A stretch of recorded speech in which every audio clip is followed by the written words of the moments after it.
It won't. I can't take it off. Well, there you go. Just lower it like that. I feel bad. All right. Look at Colin, we are ready to go when you are.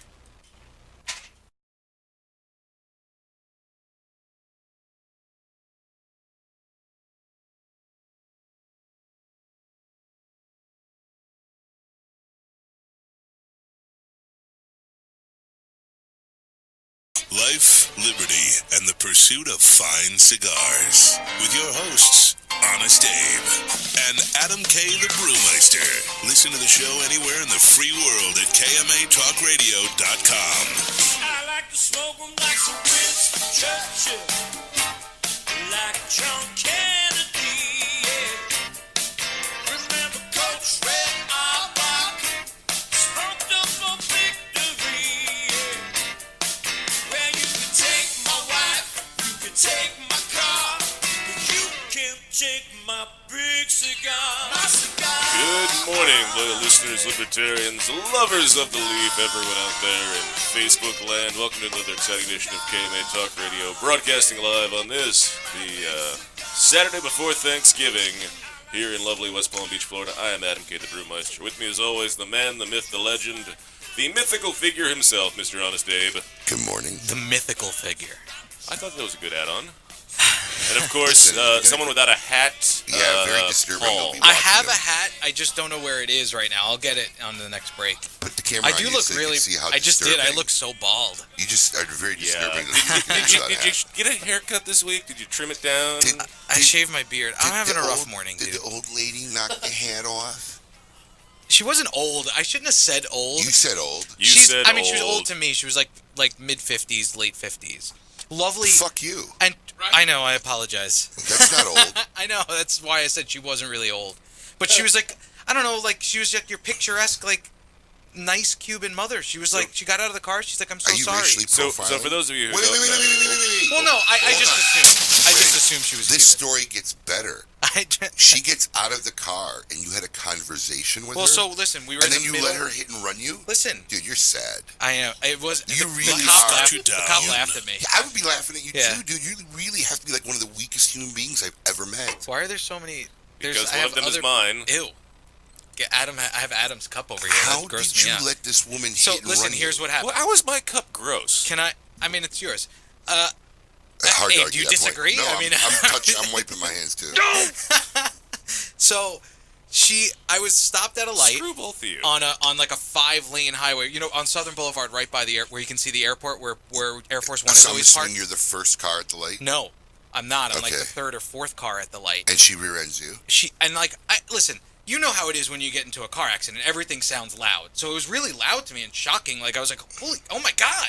So I put the car in park. That's exactly what he did too. I put the car in park. Oh my god! I threw my hazards on. I've been in plenty of car accidents before, so I know I'm what sure to do. you've caused plenty of them. You Right. obviously don't know Well, what to hold do on. because a woman just got away from you. Stop. So I get out of the car, and first of all, she took me off guard because I expected it to be. I've been rear-ended before. It's always like a young kid.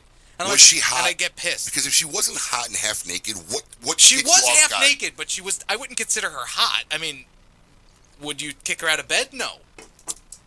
But but you know, That's she wasn't. that's a rabbit hole. I don't even want So to she go was down. wearing one of those Let's just not jumpers. bother She was wearing a going jumper there, yeah. that was open in the midriff and the back. Oh, God. Did she and- have a flat stomach? No. Oh no, then No, you she don't was wear a little- that. This No. sounds terrible. She was inappropriately dressed, but it was a brand new Honda, like a black Accord. Can you please explain how she gets away from you? So we stopped, and it's on Southern Boulevard right there at the light, so Yeah, it's I green. know where it is. Everybody's flying past us. Yeah, okay. People are honking, going past us. They don't realize that we had an accident, Okay. apparently. I said, are you okay? She said, I'm okay.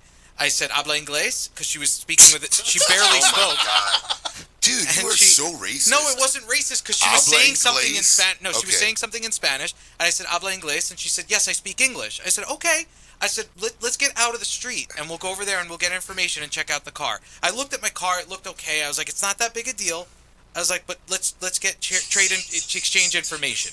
So Peter Hernandez has his thing up. Thank you. That Well you done. can take, he needs you to know he's here. version of Yelp. So, I wait for the traffic to slow down. She's right behind me. She Is gets this in a her long car. story? No, it takes about another Holy 2 seconds. cow. And I start to slowly pull across 3 lanes of traffic, and she's right behind me. I said, all right, good. So I turn on Gem Lakes. As I turn left into the parking lot on Gem Lakes, I see her do like a U-E and speed off like 90 miles an hour and fly down Southern. And I was like, I get out of my car, I stop the car in the middle of the street, getting into the parking lot. So you didn't even just say, let me get her license plate number before we pull Well, off the road? in this shithole state, they don't have license plates in the front of your car like a normal place. I know. I didn't get that. I didn't think of that. You just said. So then after she's already beat you and not done enough damage, you want to call the police. I was already on the phone with 911. I don't care. Yeah. You already called the police. Yeah. I would have called back. Yeah, I'm a dumbass. I got suckered. Don't bother sending the No, cop. I want to report just in case. In case what? They're going to hunt her down in America's Most Wanted? That dude laughed at you and threw the report out the window as he drove away. It makes me feel better that I had a report. Pathetic. I'm sorry. So all our listeners had to suffer this morning because of your good feelings. Well, no, they had to suffer because Adam doesn't know how to use the computer, apparently. I don't have the Facebook login information, which wasn't logged in. If you weren't so anti-Facebook, you'd have a login. I don't want to have a login. I think the world is better off without anything on Facebook, honestly. Now we're getting him on Facebook. No, because he needs to be on Bumble and Tinder. I need him. I'm like charged up now. I'm gonna get some Facebook stuff going for you. You're gonna have some people waiting for you for a date. Can't wait. Why? I don't know. I need to do something with my life now. I feel so insignificant. Something's wrong with you. There's something wrong with other people in this world that they would just drive off like that. No. Yes. That's what Abe. people do. I understand, but why you lose your faith in humanity when people do shit like that? Oh, that's the part that you lose your faith in this one humanity. actually, this one actually involves That's me. the part that makes you lose your faith in humanity. What about blatantly running a stop sign and then being told you ran a stop sign and not saying sorry, actually getting angry about it? Have you done that? That sounds like a personal No, that happened situation. yesterday. That happened twice. People ran a stop sign. We yelled at them about it, and they go, and they actually told me to go fuck my mother. That was the Really? reply. Yeah, That was a pretty harsh reply. with a girl in the car. Yeah, that's actually a little messed with up. his daughter in the front seat. But are you the police? I'm sure that's what they were asking. No, they were no. I'm asking that's for it. a friend. Wait, what? He's asking. So you yelled at somebody for going past the stop sign? Yeah, it's a four-way stop. It's right by a park. Did you get in an accident? No, the point is it happened So twice. listen, We got pissed off about I it. yell at people for doing stupid crap on the road all the time. Yeah, but First he off, apparently I live got in a out of Say his car sorry. and yelled at them. I live in a community where like my house is like kind of right around a bend, and there are guys always blaring around that corner, man. And like there's kids that play in the street. I'm constantly getting out in the middle of the street waving them And down. your neighborhood, it's all families, right? I mean, it's tons of little kids. Yeah. And did they say I'm sorry? Dude, they No. just blare by. Yeah. And you know what? They probably flick you off. Well, nobody flips me off because then I get in my car. It's a gated community. I can get to them before they can get out.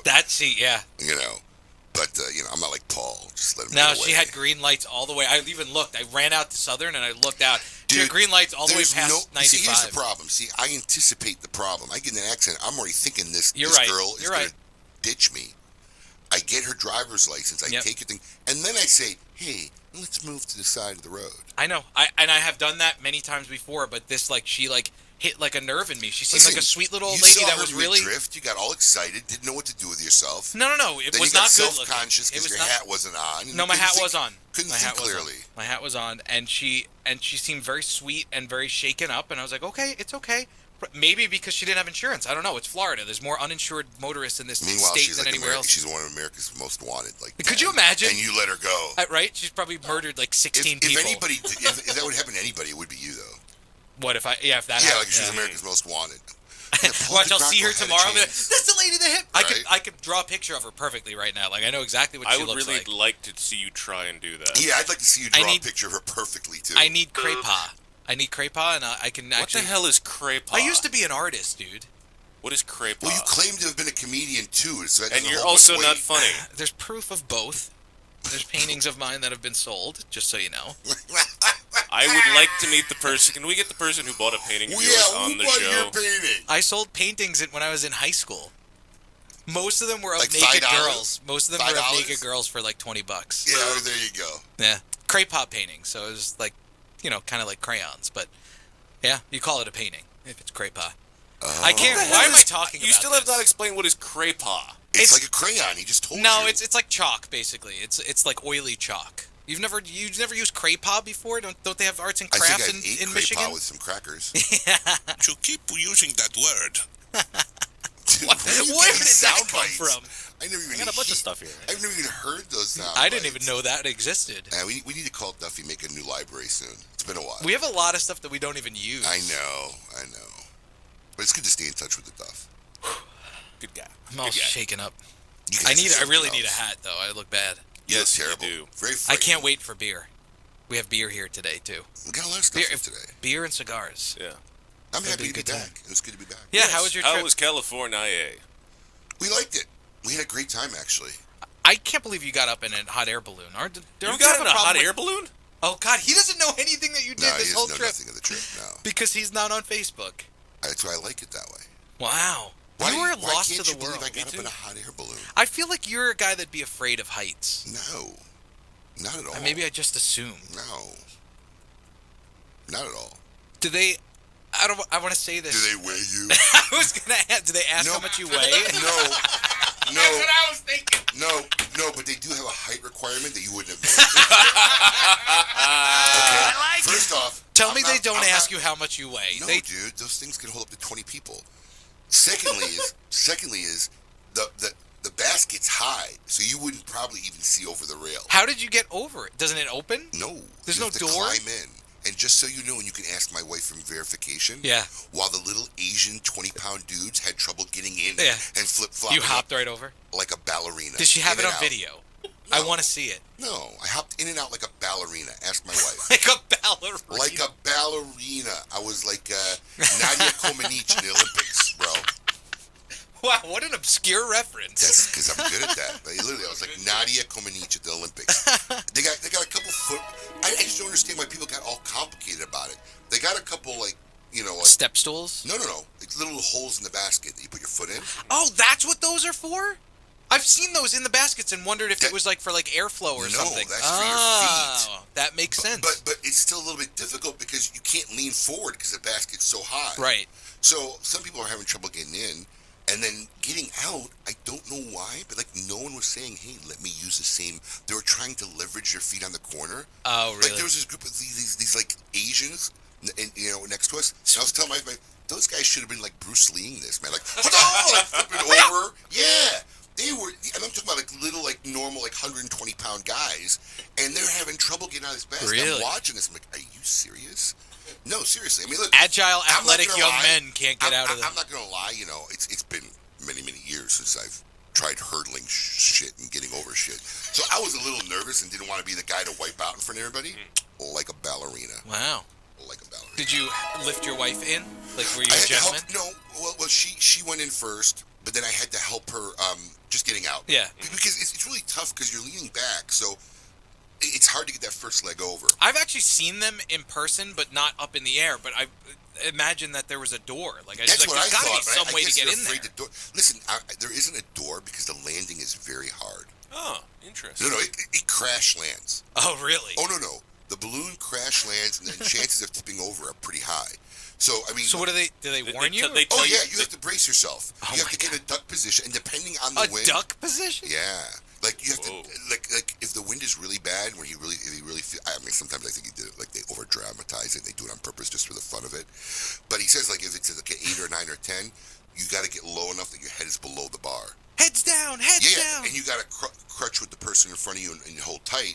But this thing hits really hard. It bounces, and then you got to remember, it doesn't stop. The wind is dragging this thing across the field.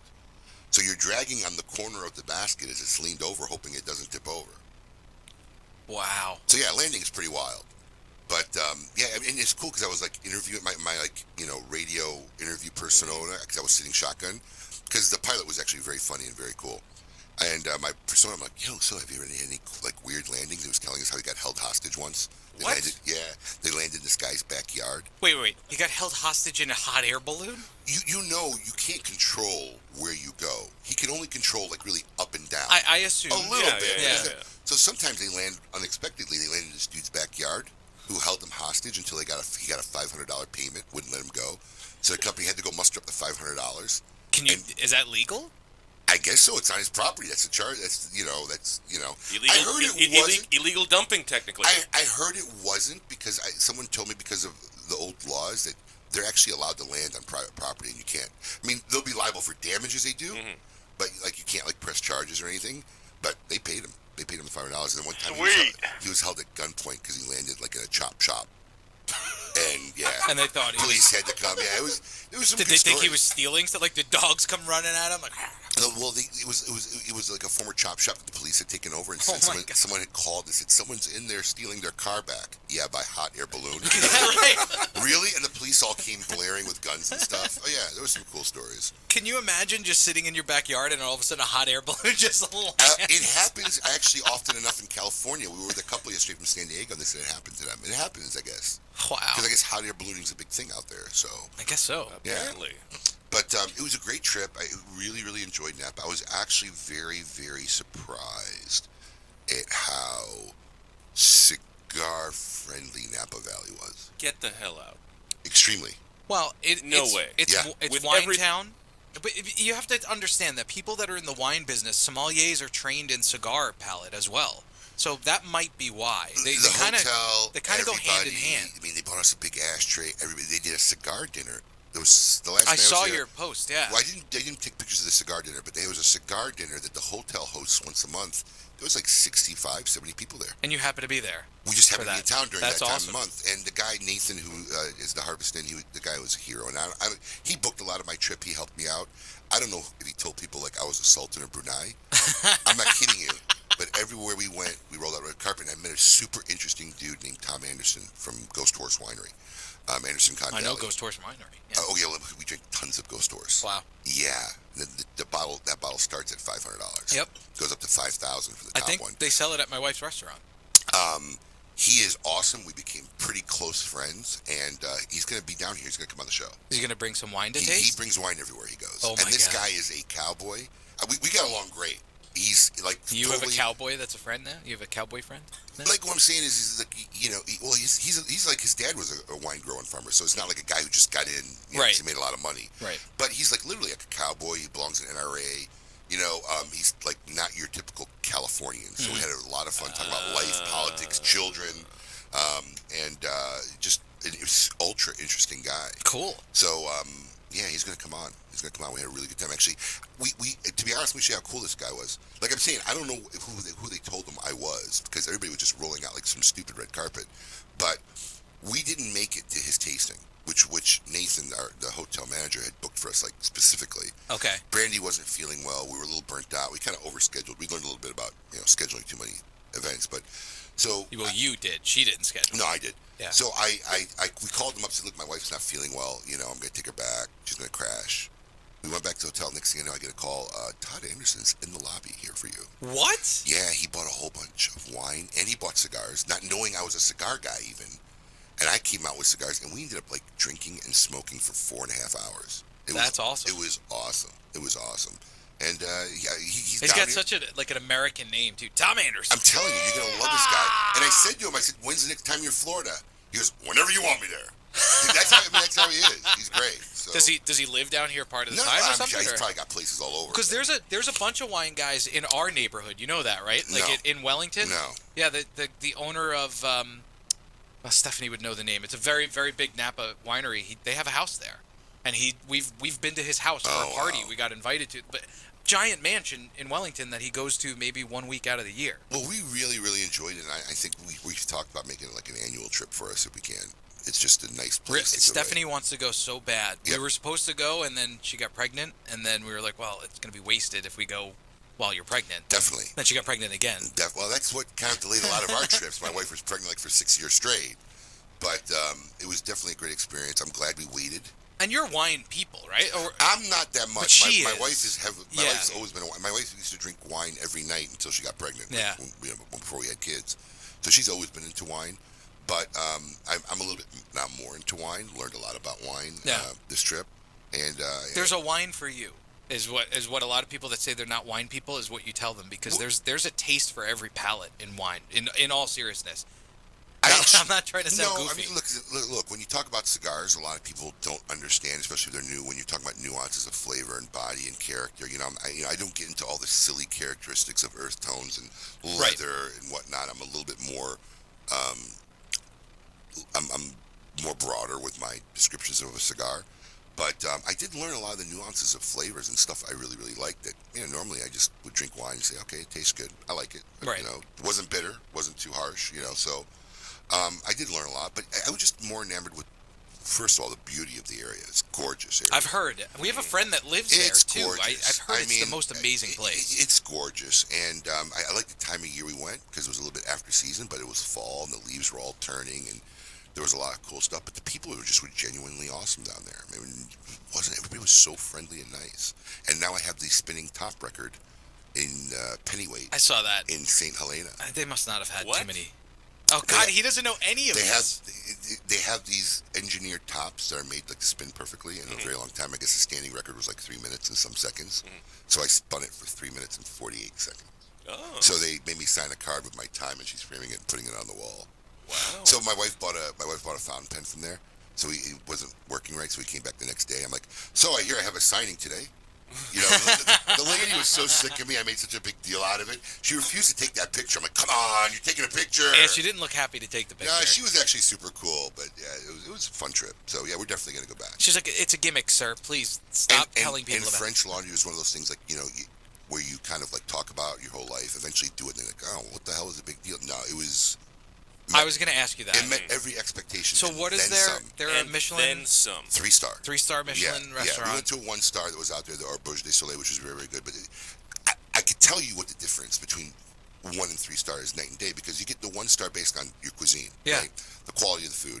And 2-star is the decor, the ambience, and the quality. And the 3-star is based on your operation, right? Okay. How you operate the business. I saw teams of people working in such sync. It was unbelievable. Because, look, as an employer of, a lot of people, it's, you get a handful of guys who are on their game, but how do you get so many people that are on their game? Because the top of the top are working there. Right. Not one piece of silverware was left on the table for more than a second. Not one glass was empty for more than a second. The sommelier was picking up the finished plates. Everybody was working in unison, nonstop. They knew all our names. They had engraved the bottle of champagne for us because, once again, we got special treatment. Whoever booked us up, Geez, if we ever go, I'll go with you guys. I'm telling you, it was amazing. We got a beautiful tour of the cellars, which was retarded. I saw those pictures. Oh my God! They took us in the back of the kitchen. We met all the chefs. Yeah, dude, they got just the chef just for the breads. Yeah. Oh yeah. I mean, they got a chef for the pastry. No, the Michelin breads, restaurants. It's real deal. They have china and silverware stored outside in these big cases, and they change their menu every day, which I find absurd because it's like a 15-course meal, right? They change their menu every day, and after they decide on the menu, then they pick the china and the presentation stuff and how, based on what they're going to cook. Yeah, I mean, we got a really intensive tour afterwards, and the process of just think about how many millions of dollars in inventory they have to run a place doesn't like that. matter, dude. They rack it up every night. But think about the prices are just absurd and ridiculous. But So wait, all right. Who's eating there every day? What do you? I mean, if I had the money to, maybe I would. I don't think you can get in every day. If you have the money, maybe. Maybe it's just hard. What do you pay for a dinner? The base entry rate's about $3.50 a plate. What? That's not as high as I thought. That's insane. You're not getting out for $3.50. Not in your wildest dreams. What did you end up with? Not saying. Come on, man. Not saying. Why? What are you too Not good to saying. explain to people? No. You don't want to seem hoity-toity? It's just not anybody's business. 2,000. Not saying. Am I close? Not saying. Let me put it this way: if you're drinking wine, that's half true. bottles. Yeah. That's true. I didn't even think of that. Half bottles. They're recommending when you sit down. A few $100. Yeah, $200 to $300 to $400 for half bottles. Right.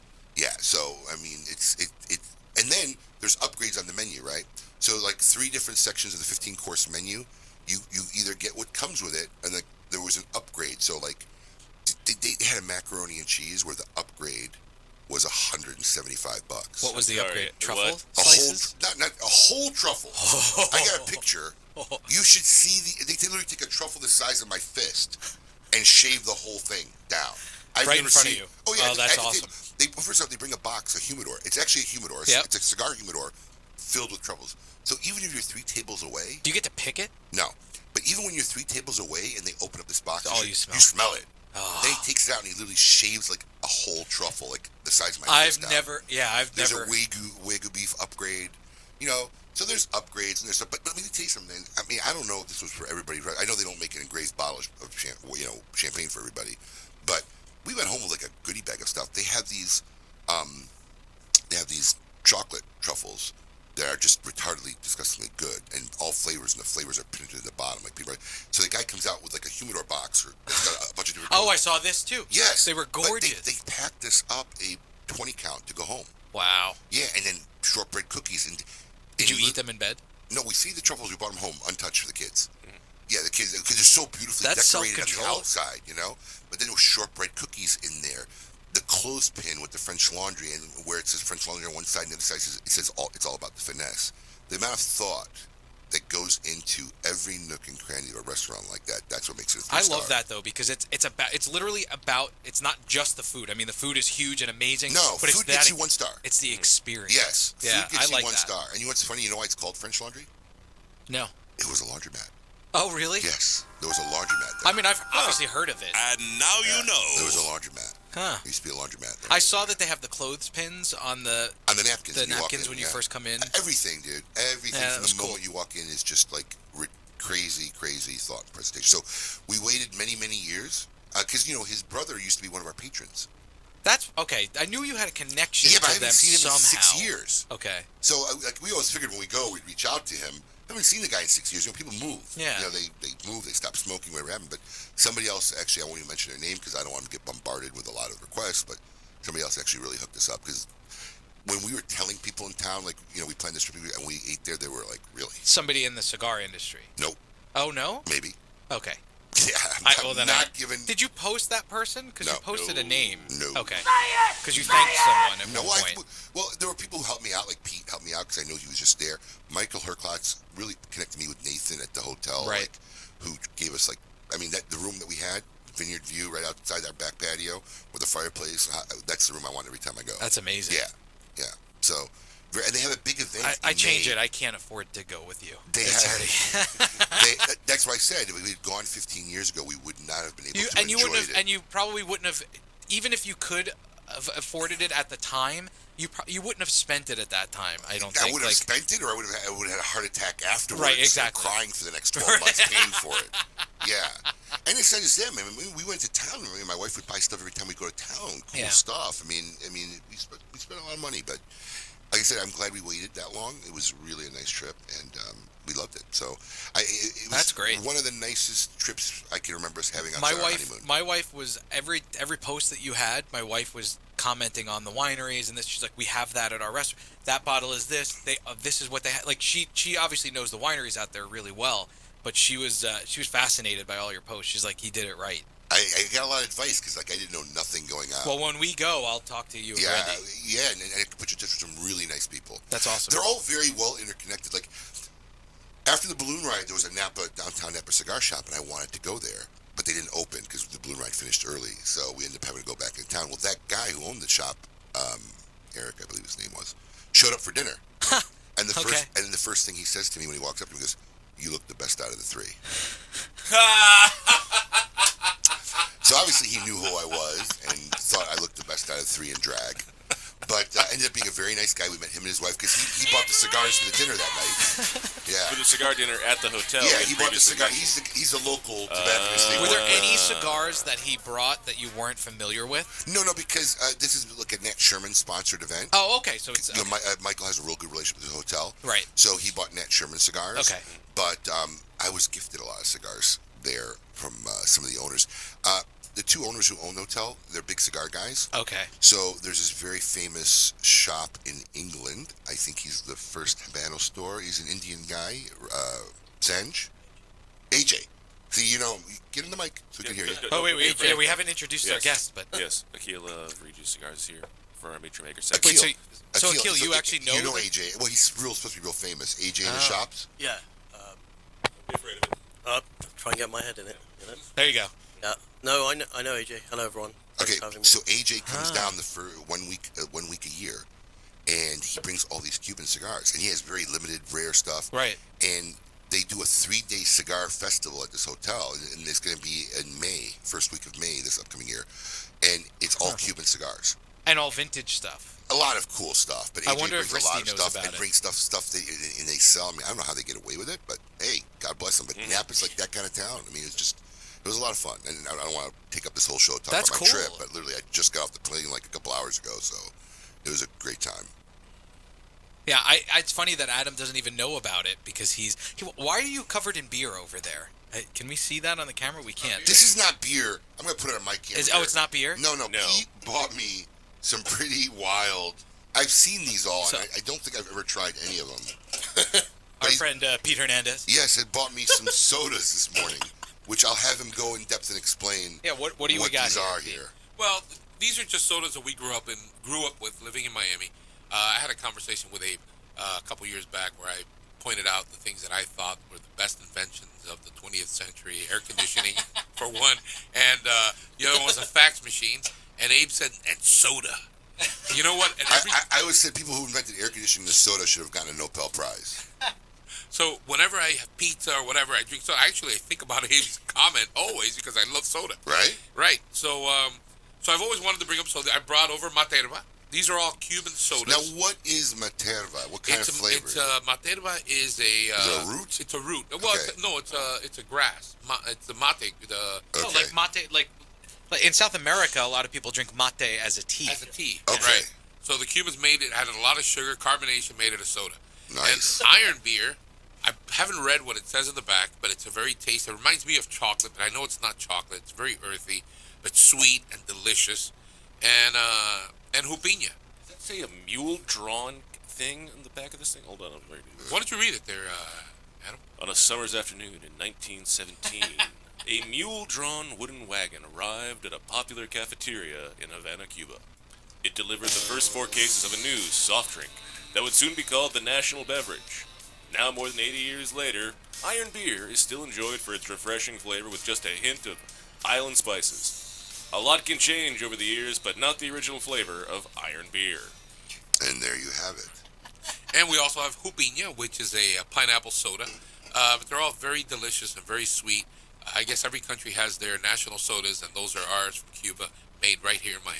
Well, my kids and I will be the enjoying human these. I'm sure you will. Start repping Let me know which one you like, And I'm sure and they'll I'll be bring running you around more. like crazy. Yes. Hopped up on sugar. That's So- pretty cool. That's like when you go to Epcot and you visit Club Cool and try sodas from around the world. Well, we did that at the Coca-Cola Museum Yeah, in Atlanta. that's way more there too. Oh, I it's bet. so cool. But, I mean, just figure out you have to wash the bottom of your shoes for like a day or so Yeah. afterwards. That floor is so sticky. Yeah, well, It's all people the soda are, falling as we all learned over. this morning, people are inconsiderate. So, as I learned Look at this Paul. morning. Paul's all jaded because he got Bringing it dinged. back to himself. Because he got dinged. So, Akhil, this is not your first. Is it your first time in studio? Yep. I think it's his first time on the show, no? Yeah, I've seen it done before at the shop. I was smoking a cigar there, but... Oh, you so you weren't just on. happened to be there as a guest? Yeah, Oh, well, okay. I wasn't on the show. I just came for a free coffee. You know? Okay. But, Abe always leaves me. Boy, now I know why you hang out with Pete.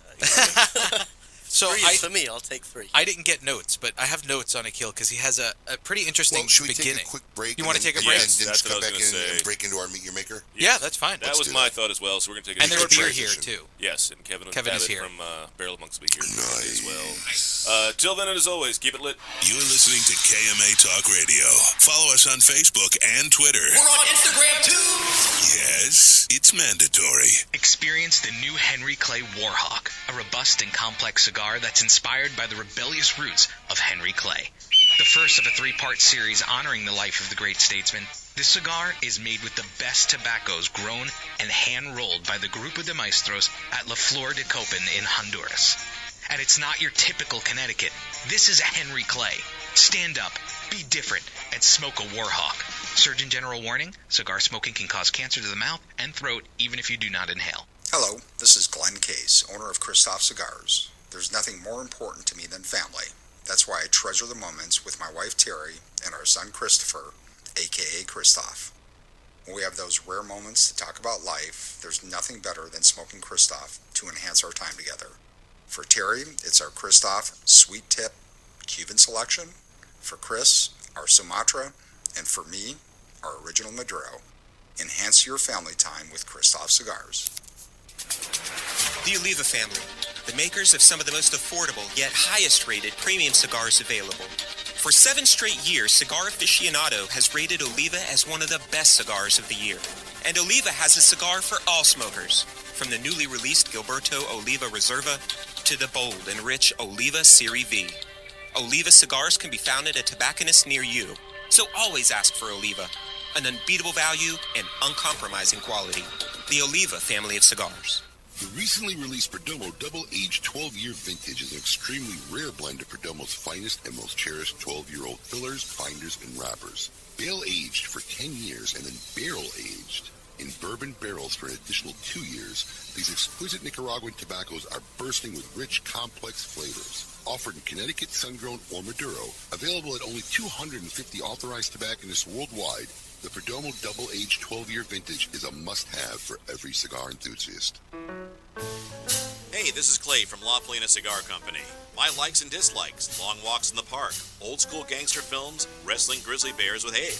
Dislikes: smelly feet, flight attendants with an attitude, and Friday afternoon traffic. What I know you will like is the La Polina family of fine cigars, such as Mr. Sam, Bronze Label, and our highly rated Classic Series. But let's not forget the limited edition Goldie. Quality forever. La Polina Cigars. Plasencia Cigars has been one of the world's leading growers of first-class tobacco since 1865. Today, Nestor Plasencia Sr., together with the fifth generation of the Plasencia family, continued the legacy. With over 3,000 acres of quality tobacco fields, they are makers of quality cigars, including Alma Fuerte, ranked among the top 10 cigars in major publications. Find them in your local premium tobacconist stores around the country. Plasencia Cigars, perfected for more than 150 years. Yours to enjoy now. Looking for something unique and awesome? Smoke Oscar Valderas cigars. 2012 Connecticut, 2012 Corojo, 2012 Maduro, the Oscar Habano, the Oscar Maduro, My Way, and our latest creation, Oscar Valderas Cicerone Edition. A great cigar that comes in 5 different collectible boxes with an amazing exclusive artwork. Remember, Oscar has something unique and awesome waiting for you. Ask for Oscar Cigars in your favorite cigar shop. Keep the party going all week long at the world-famous Spearmint Rhino, West Palm Beach. Every Sunday, Monday, and Wednesday, enjoy $3 premium drinks from the bar till midnight. Magnum Mondays means $100 magnums of Belvedere and Moët Brut until midnight. Get your thrills every $10 Tuesday with $10 dances all day and night. Ladies, don't miss Women Crush Wednesdays with half off your cover charge. No matter the time of day, it's always a good time at Spearmint Rhino, West Palm Beach. Welcome back. You're listening to KMA Talk Radio. Follow us on Facebook and Twitter. We're on Instagram too. Yes, it's mandatory. Welcome back to KMA Talk Radio, broadcasting live here the 23rd of November. I'm Adam Gay, the Brewmeister. With me, of course, Mr. Honest Abe. Hello. And Paul. I'm looking for my notes because I asked you to get them. You gave it to me. I left them there. You didn't leave them in the spot I like. Look how much better I look with a hat on. I know. My it's poor amazing. wife. You know, I feel like I'm going to have to unfriend Ronnie Haysha. Why? Because I just feel like he's stalking me. I agree. He's absolutely stalking you. He's totally stalking me. He's not the only one, though. No. He's pretty much out there. Like, everywhere. Like, even today. He's like that with everybody, over. though. He comments on everything everywhere. There's no way he does work during the day. That's what I'm saying. There's absolutely no way. There's just too much time. Yeah. I agree. He's just, it's starting to freak me out a little bit. Anyway, I think he's a little too Habibi. Anyway, it's now time for what to be our favorite part of the show. I want all of you to get up out of your chairs. I want you to get up right now and go to the window, open it, and stick your head out and yell. It's time to meet your maker. By the way, you did a great job writing this outline. I know. I realized that just now. I have the wrong intro. Sarcasm? Yes. So I could do a he quick didn't update it intro for from you. last week. Now you know how it feels like working with you on a regular basis. Do I get paid for it? Thanks. Yes. Do I get it paid? No, you don't get it paid. Akhil from Regius Cigars. Akhil, thank you for being here. Started out as an investment banker for about a year and a half until you actually quit. Yeah, Didn't like investment banking, huh? Well, the truth is, I got fired from 2 jobs. Ah. Why? Well, this is a great industry when you don't make it anywhere else. You just start making cigars. Well, no, I did okay, but... Were you a bad investment banker? No, I was doing things I shouldn't have been doing. I wasn't doing things I should have been doing. Okay. But again, it was a financial crisis, and they decided to, I'm not gonna. What year are we talking? 2009. Okay. Oh. Yeah. So you're not paying me enough to. Right. Sit there for 12 So hours. when you were, and this was in London? Yeah. So while you were there, did you become a cigar smoker because you were working in the financial industry, or had you been a cigar smoker first? It's a good question, actually. I smoked my first cigar with my then English teacher. Oh, wow. Yeah, at 14. I was 14 years old. At university? Oh, no, 14. Yeah, 14. I mean, back in the day, now you get arrested for that. Yeah, I was gonna. That's not. Okay, hold on. Rewind. It wasn't that long ago. Hold on.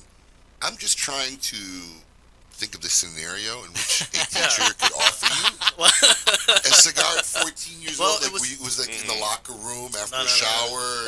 Here you go. I mean, I'm a little curious. Sounds like we're setting up a bad plan I'm here. just a little curious at the setting because it's an odd setting. Well, no, it was. Yes, very, very good, sir. Very good. No, it was. It was on a school trip, and there's a few of the guys that were there, and it was an Upman in a tube, and I smoked a little bit of it, and it was it was agreeable. Shall we? Okay, so you're on a school trip. He's one of the chaperones. Yeah. And there's other students there. Right. Other teachers. It was I can't remember because we ended up in a pub like with a bunch of. Oh my God, the story's getting better now. What the hell is going on over there? Please tell me you got yourself ended a up pint. in a pub Yeah, it was. We're having a few drinks and. at 14. Yeah, during a school trip. Yeah, it was after. Where did I go to school? Akhil, Man, you're I missed out on I don't my think school. you're much older than me. How old are you? I'm 32 now.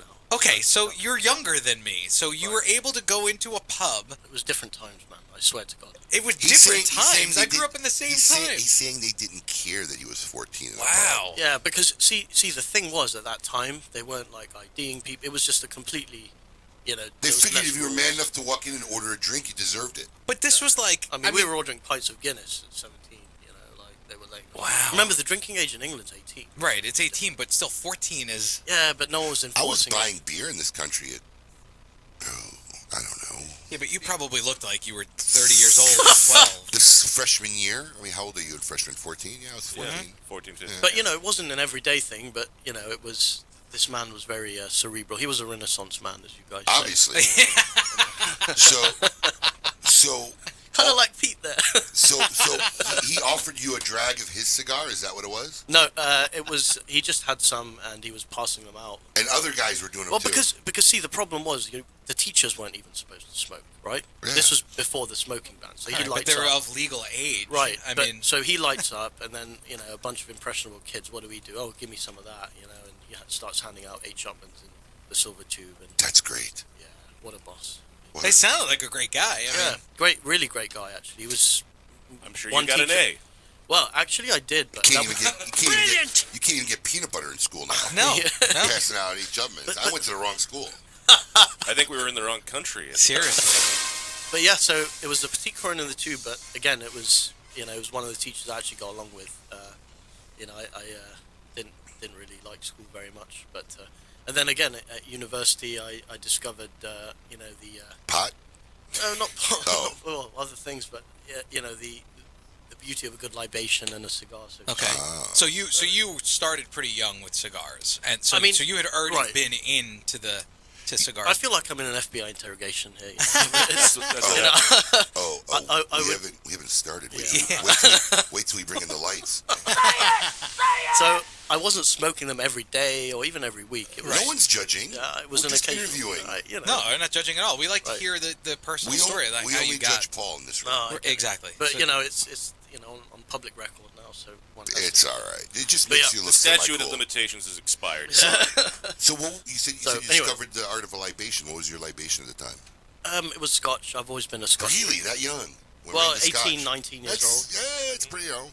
But I you was think- still drinking Mad Dog, I think, at 18, 19 at Boone's Farm. Yeah, I guess that's like Stella. Where we're The at. difference between No, worse. Really? Worse. Way worse. Yeah, it's way Am I worse. allowed to swear on this? Yeah, Absolutely. you can now. Yeah, sorry. Excuse my French. But It's okay. Okay, Yeah. just calm down. So Scotch was my beverage of choice, and really got into that, and it's just really nice. Bit of water in it, very sweet, very creamy, caramel notes. Oh, I agree. I like Scotch, but it's hard to drink down here now that I live in Florida. Well, the trick is you're supposed to put a little water in it to open it up. Right. In warm places, I put some ice, and I know that's sacrilegious, but a couple of cubes. I might try that. Yeah, I mean, I'm not like super pure about it, but I love Scotch on a cold night. There's nothing like that on the first cold night. A little bit of Scotch. Agreed. So if you actually put ice in the Scotch, you'll see the ethers, from the barrel really. The ethers. Very smart. I like it. I don't know if I am, but I can know how to drink. Well, but yeah, no. The reason I got into the cigar business. Yes, that's where I want to go. Well, first, how did you find your way into the financial world? Well, okay, so I went to university in the UK. I happened to be, lucky, I guess, and went to Cambridge and decided that the best place to make money quickly was the finance business. At that time. Yeah, so everyone's going out working for hedge So you funds. really didn't sit back and think, what do I want to do for? You just decided, where can I make money quickly? And that was your. See, the thing is, I realized that if I could get in and out for a few years, then I've got the rest of the time to do what you want. Right. So I wish I would have thought that way. Well, the truth is, you let people get away from you. Little old ladies. You're about as sad as it gets. Get into a car crash, But yeah, no. So then it didn't pan out honestly the way I wanted because they started deferring bonuses and the whole environment changed after the crash because everyone was pissed off about it. Right, nobody's getting $20 million Christmas bonuses anymore. Kind of why the crash happened. But Well, exactly. So I realized. That's what led up to it. No, so I realized pretty quickly, you're going to work. Let's say you retire at 60, which doesn't happen these days, but you work for 40 years, 250 days a year, right? So you're working 10,000 days in your life, allegedly. So you might as well do something you enjoy. And I was lucky in that, I got into the cigar business, a bit of a, jape, if you will, Jape? Yeah, laugh, So, but it turned out actually to be quite successful, and, I feel really blessed that. Is it successful for you? Because a lot of people who are in this, everybody thinks everybody makes a lot of money. They don't realize, especially when you're a smaller or younger company, it's not very profitable for a very long time. Yeah. So I was a bit of a strange case, I guess, because I can definitely. No, you're still a strange case, but you're still a strange case. Good to be here. Thanks. But no, we don't have it. Listen, nobody wants a boring guest. No, I got it. These are all compliments. Trust me. Yeah. No. So we were profitable day one. The reason is because why? We were selling a lot of cigars in the UK. Now I can see in America, business is different. What made your cigars popular in the UK? Because when you get outside the US, pretty much if your brand's not Cuban, it's not very well known or even warmly received. Listen, we ship a lot overseas, so there are the cigar connoisseurs who really are looking for those outside of Cuba flavors. There's a lot of nerds out there now that really want to. They're just really passionate guys, but. If you travel and you go to stores outside, there's Cubans everywhere. First off, you're lucky if a shop has anything other than Cubans, and if it does, it's like a little bit, right? So what made your cigar so popular? It's a good question, actually. So I think that there's two elements to this. One is flavor profiles and stuff. So New World cigars generally, Dominicans, Nicaraguans, that kind of thing, they tend to have a different flavor profile. So they tend to start off a bit peppery. They're a bit stronger and stuff. So what I wanted to do was make something more traditional, a bit smoother, a bit more nuanced. It's a similar difference between, for example, a Pinot Noir from New Zealand and a Burgundy, right? So are you a wine guy too? I like wine, yeah. So it's the same grape, right? Similar grape, but you can definitely see, the differences in terms of the terroir and all that kind of stuff. But yeah, again, it's in the blend, it's not the country. That's what I say. And the second thing is the price. So if you can get a better product at a better price, I think you're going to do okay, because a lot of the Cubans at the time, were spending £50, £60, which is right now I think it's like $80 or $90 on a cigar, and it's plugged. That doesn't make sense. That was one of his other things that he said, like 1 out of every 5 cigars that you would get in London would be plugged. The quality control. I'm not. It's definitely not the level of a lot of the other producing countries right now. And listen, we're not here to take shots at anyone else, but don't need to. Right. But your cigars also had to have a significant duty coming into the country, don't they? Yeah. So the tax is by weight, and I think your average Robusto is about $4, $5. So let me ask something: is the tax for the cigars coming in, your cigars coming in, equivalent, the same as the tax on the Cuban cigars coming in? Correct. Okay. So that didn't put you at an advantage or disadvantage? Well, I think the Cubans, because it's there's some sort of trade preference that. The That's US what I was has. asking. Did you suffer because you don't have it? No. Well, actually, it's the other way around. I think when you're bringing in Cubans, I think you have to pay a few points more because they categorize the country differently in terms. Okay, so you have a little advantage on the import. But it's tiny. Minimal. It's minimal, yeah. But again, we compete on quality and price, and when you do that, and you do it consistently. I've Nestor Plasencia, where we make the cigars. A really good friend of mine. We've known each other many years. I trust him implicitly, and again, when you've got that consistency of production coming out, and you take care of your people, then I think that's a good way to do business. So, really an unknown guy, not traditionally comes from a family who's traditionally been in the business. Why were you successful right away? You said you were profitable from day one. Why did people? First of all, how did you market it? Because even just letting people know that there's a new brand they never heard of is a hurdle for a lot of these up and coming companies. So how did you overcome that? The market in England is definitely less. There's less choice, obviously, because the market's a lot smaller. I think the market for cigars in the UK is about 2 million cigars a year. Here it's 320 million, and remember, we've got 65 million people, right? So it's about the fifth of the size of this country. So firstly, the market's a lot smaller, so no one's trying to compete in that space. And secondly, I was very fortunate because the salesman that we ran into, worked for Davidoff when they were rolled in Havana. His name's John Danton. He was a colleague with Simon Chase over at Hunters and Francow, and he's built a little sales force, and he had the relationships and stuff, and people really supported the line. My first customer was Edward Sahakian at Davidoff in St James's, and JJ Fox, the Ritz. All of these guys really support us. And, I think it's still, however you cut it, Abe, it's still a relationship business. Of course. Did they feel because you were a local too that they wanted to see somebody local do well? I think there's an element of that, and the fact that I spend a lot of time there. Obviously, I'm from there. I sit in the lounge. And, yeah. Really? You think? I would never got it. Really? Do you watch The Crown? No. People from Great Britain don't watch it. No one watches Downton Abbey, The Crown. One of my friends got married in that castle, right? And I didn't even know what the hell it was. Really?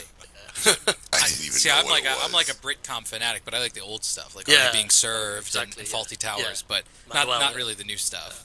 No, it's definitely the German jokes. I was at the Yes. I was at the Lufthansa lounge in Detroit Airport yesterday, and it was pretty crazy because, it's sort of par for the course. Like people were queuing up to go in. I said, yeah, let's go over the top. That's, the German jokes. Right. People were genuinely a bit perturbed by this. Germans don't have a sense of humor. Well, yeah. they're serving sauerkraut in the lounge. I'm sort of thinking, okay, right, and people are cringing. Deutschland über alles or something. Anyway, am I allowed to say this? Yeah, why not? German listeners. So I love the Germans. So, can we get back to cigars? Yeah, sorry. Sauerkraut. Here, Paul. Sorry, I got the signal. No. I got off track.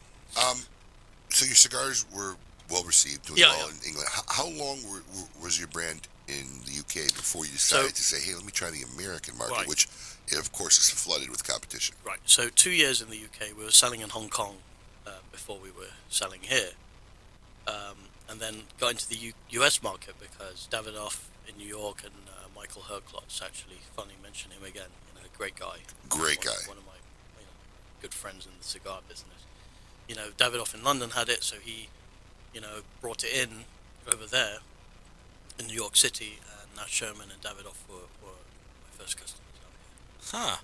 It's pretty high-ranking stores to start out in. Especially in a big city. It's competitive, but again, it's like I do think, there's a lot more marketing, a lot more promotions, and a lot more things other than cigars that make a difference in this market. But I do think if you have a good product, get there, and people buy it. So.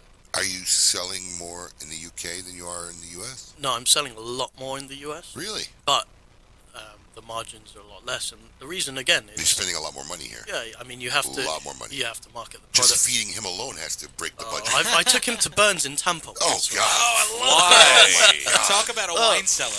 I tell you something, right? There's a waiter called Drew, right? And he's our waiter. He's our boy at Burns, and it's no, we've had some good meals. I tell you that. Oh, I bet. So let me ask Yeah, something. sorry. When you don't finish your steak, does he finish it for you?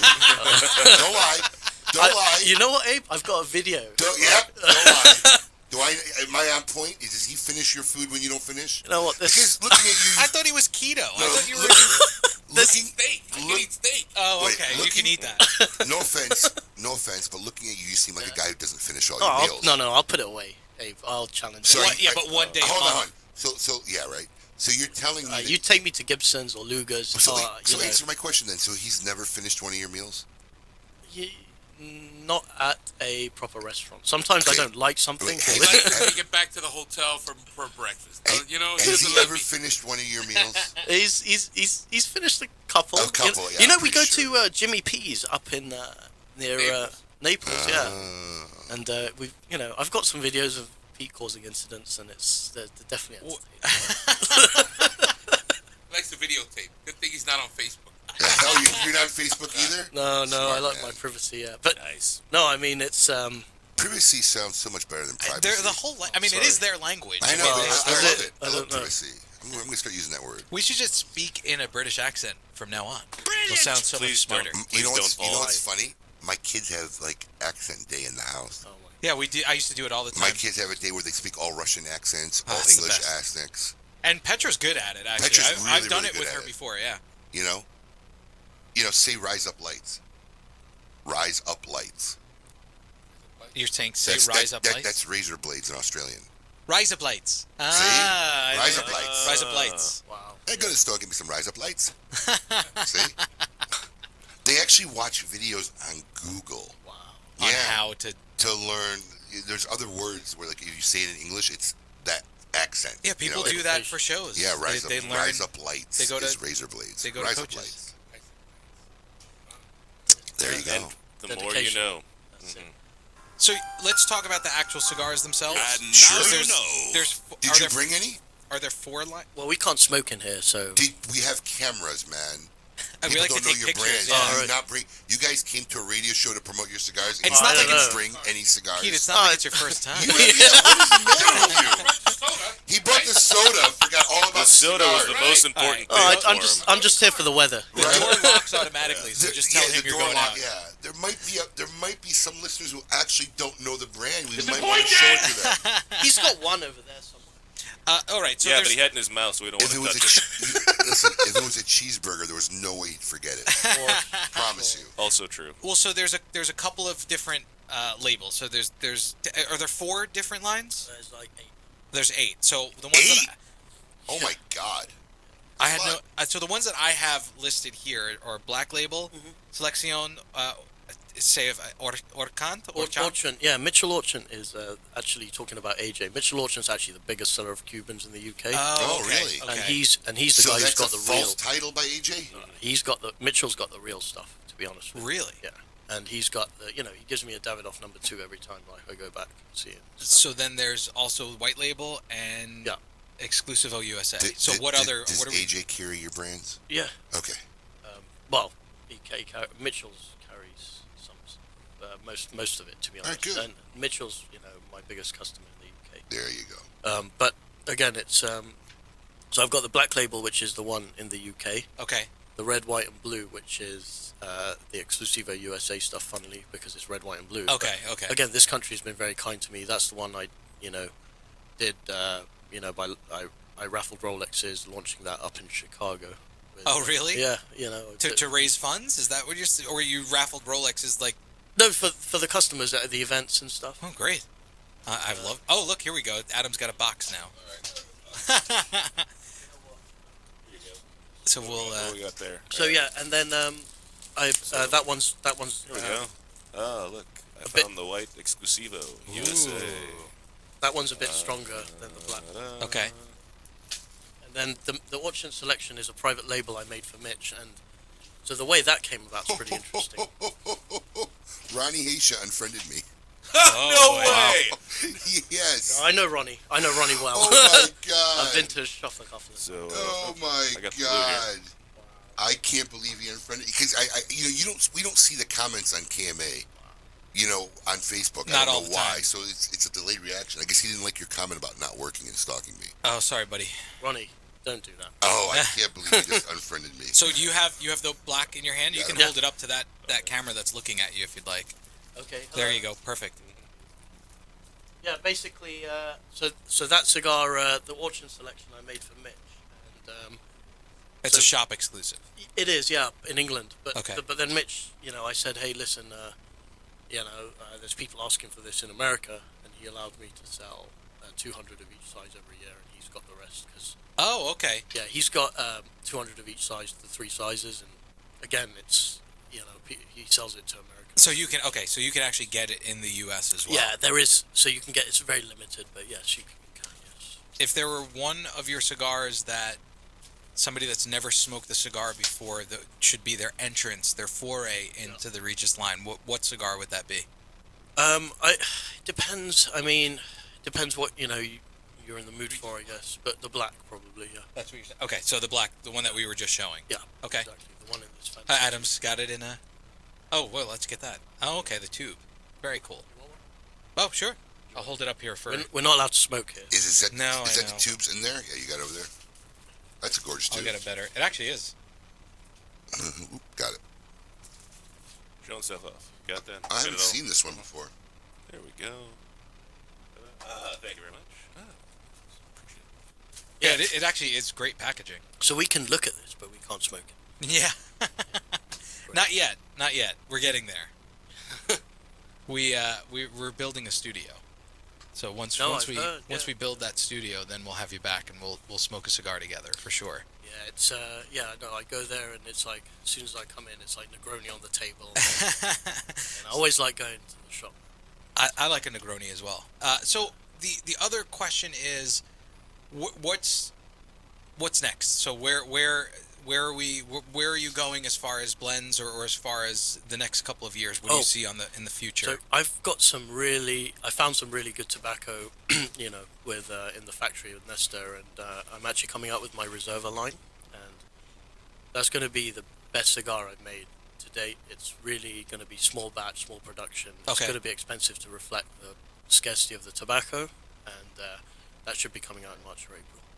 Did you actually find it, or he was like, oh, I know I have something in limited quantities? Actually, did you actually find it? So here's what happened. I was in the blending room, right? I was making the cigar, and the guy actually told me, he's like, look, we don't have a lot of this because it was a really good cigar. I find this stuff all the time, like, okay, this is great, can we make it? They say, well, we don't have that much of it, so I've got better blends. Seems like a typical thing in that world, right? Exactly. So you have to be careful because when you make a cigar, and you push it into the market, right, and then people smoke it again and it's not the same, then you start bastardizing, your company. So I don't want to do that. But this one was really, really good, and I want to release it, so we'll be doing that. So it'll be limited. Yeah, and it's pretty crazy because people have pre-ordered it, and it's. When can we expect that to be released? March, April time. And is there a name? And the Reserva.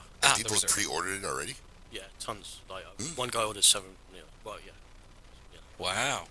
But, yeah, it's basically all allocated, and it's gonna fly. Great.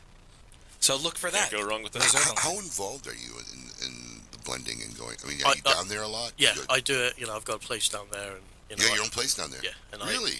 I'm there.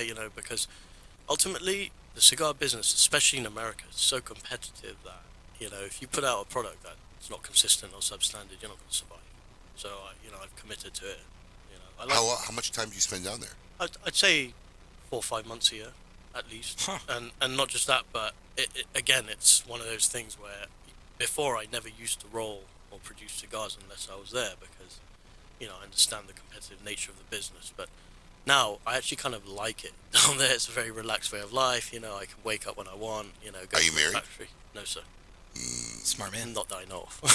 No, when I ask if you have children, you're supposed to say not that I know of. You should pretty much know if you're married or not. Well, What does an average, I don't know, I'm not asking what your house costs, but what does an average home cost in Nicaragua? Like what could you, could we, do you want to, like a ballpark figure, You can get a really good place for, like $100,000? Way less. Yeah, but for $100,000 I could get a really nice place. Like I could live like a king.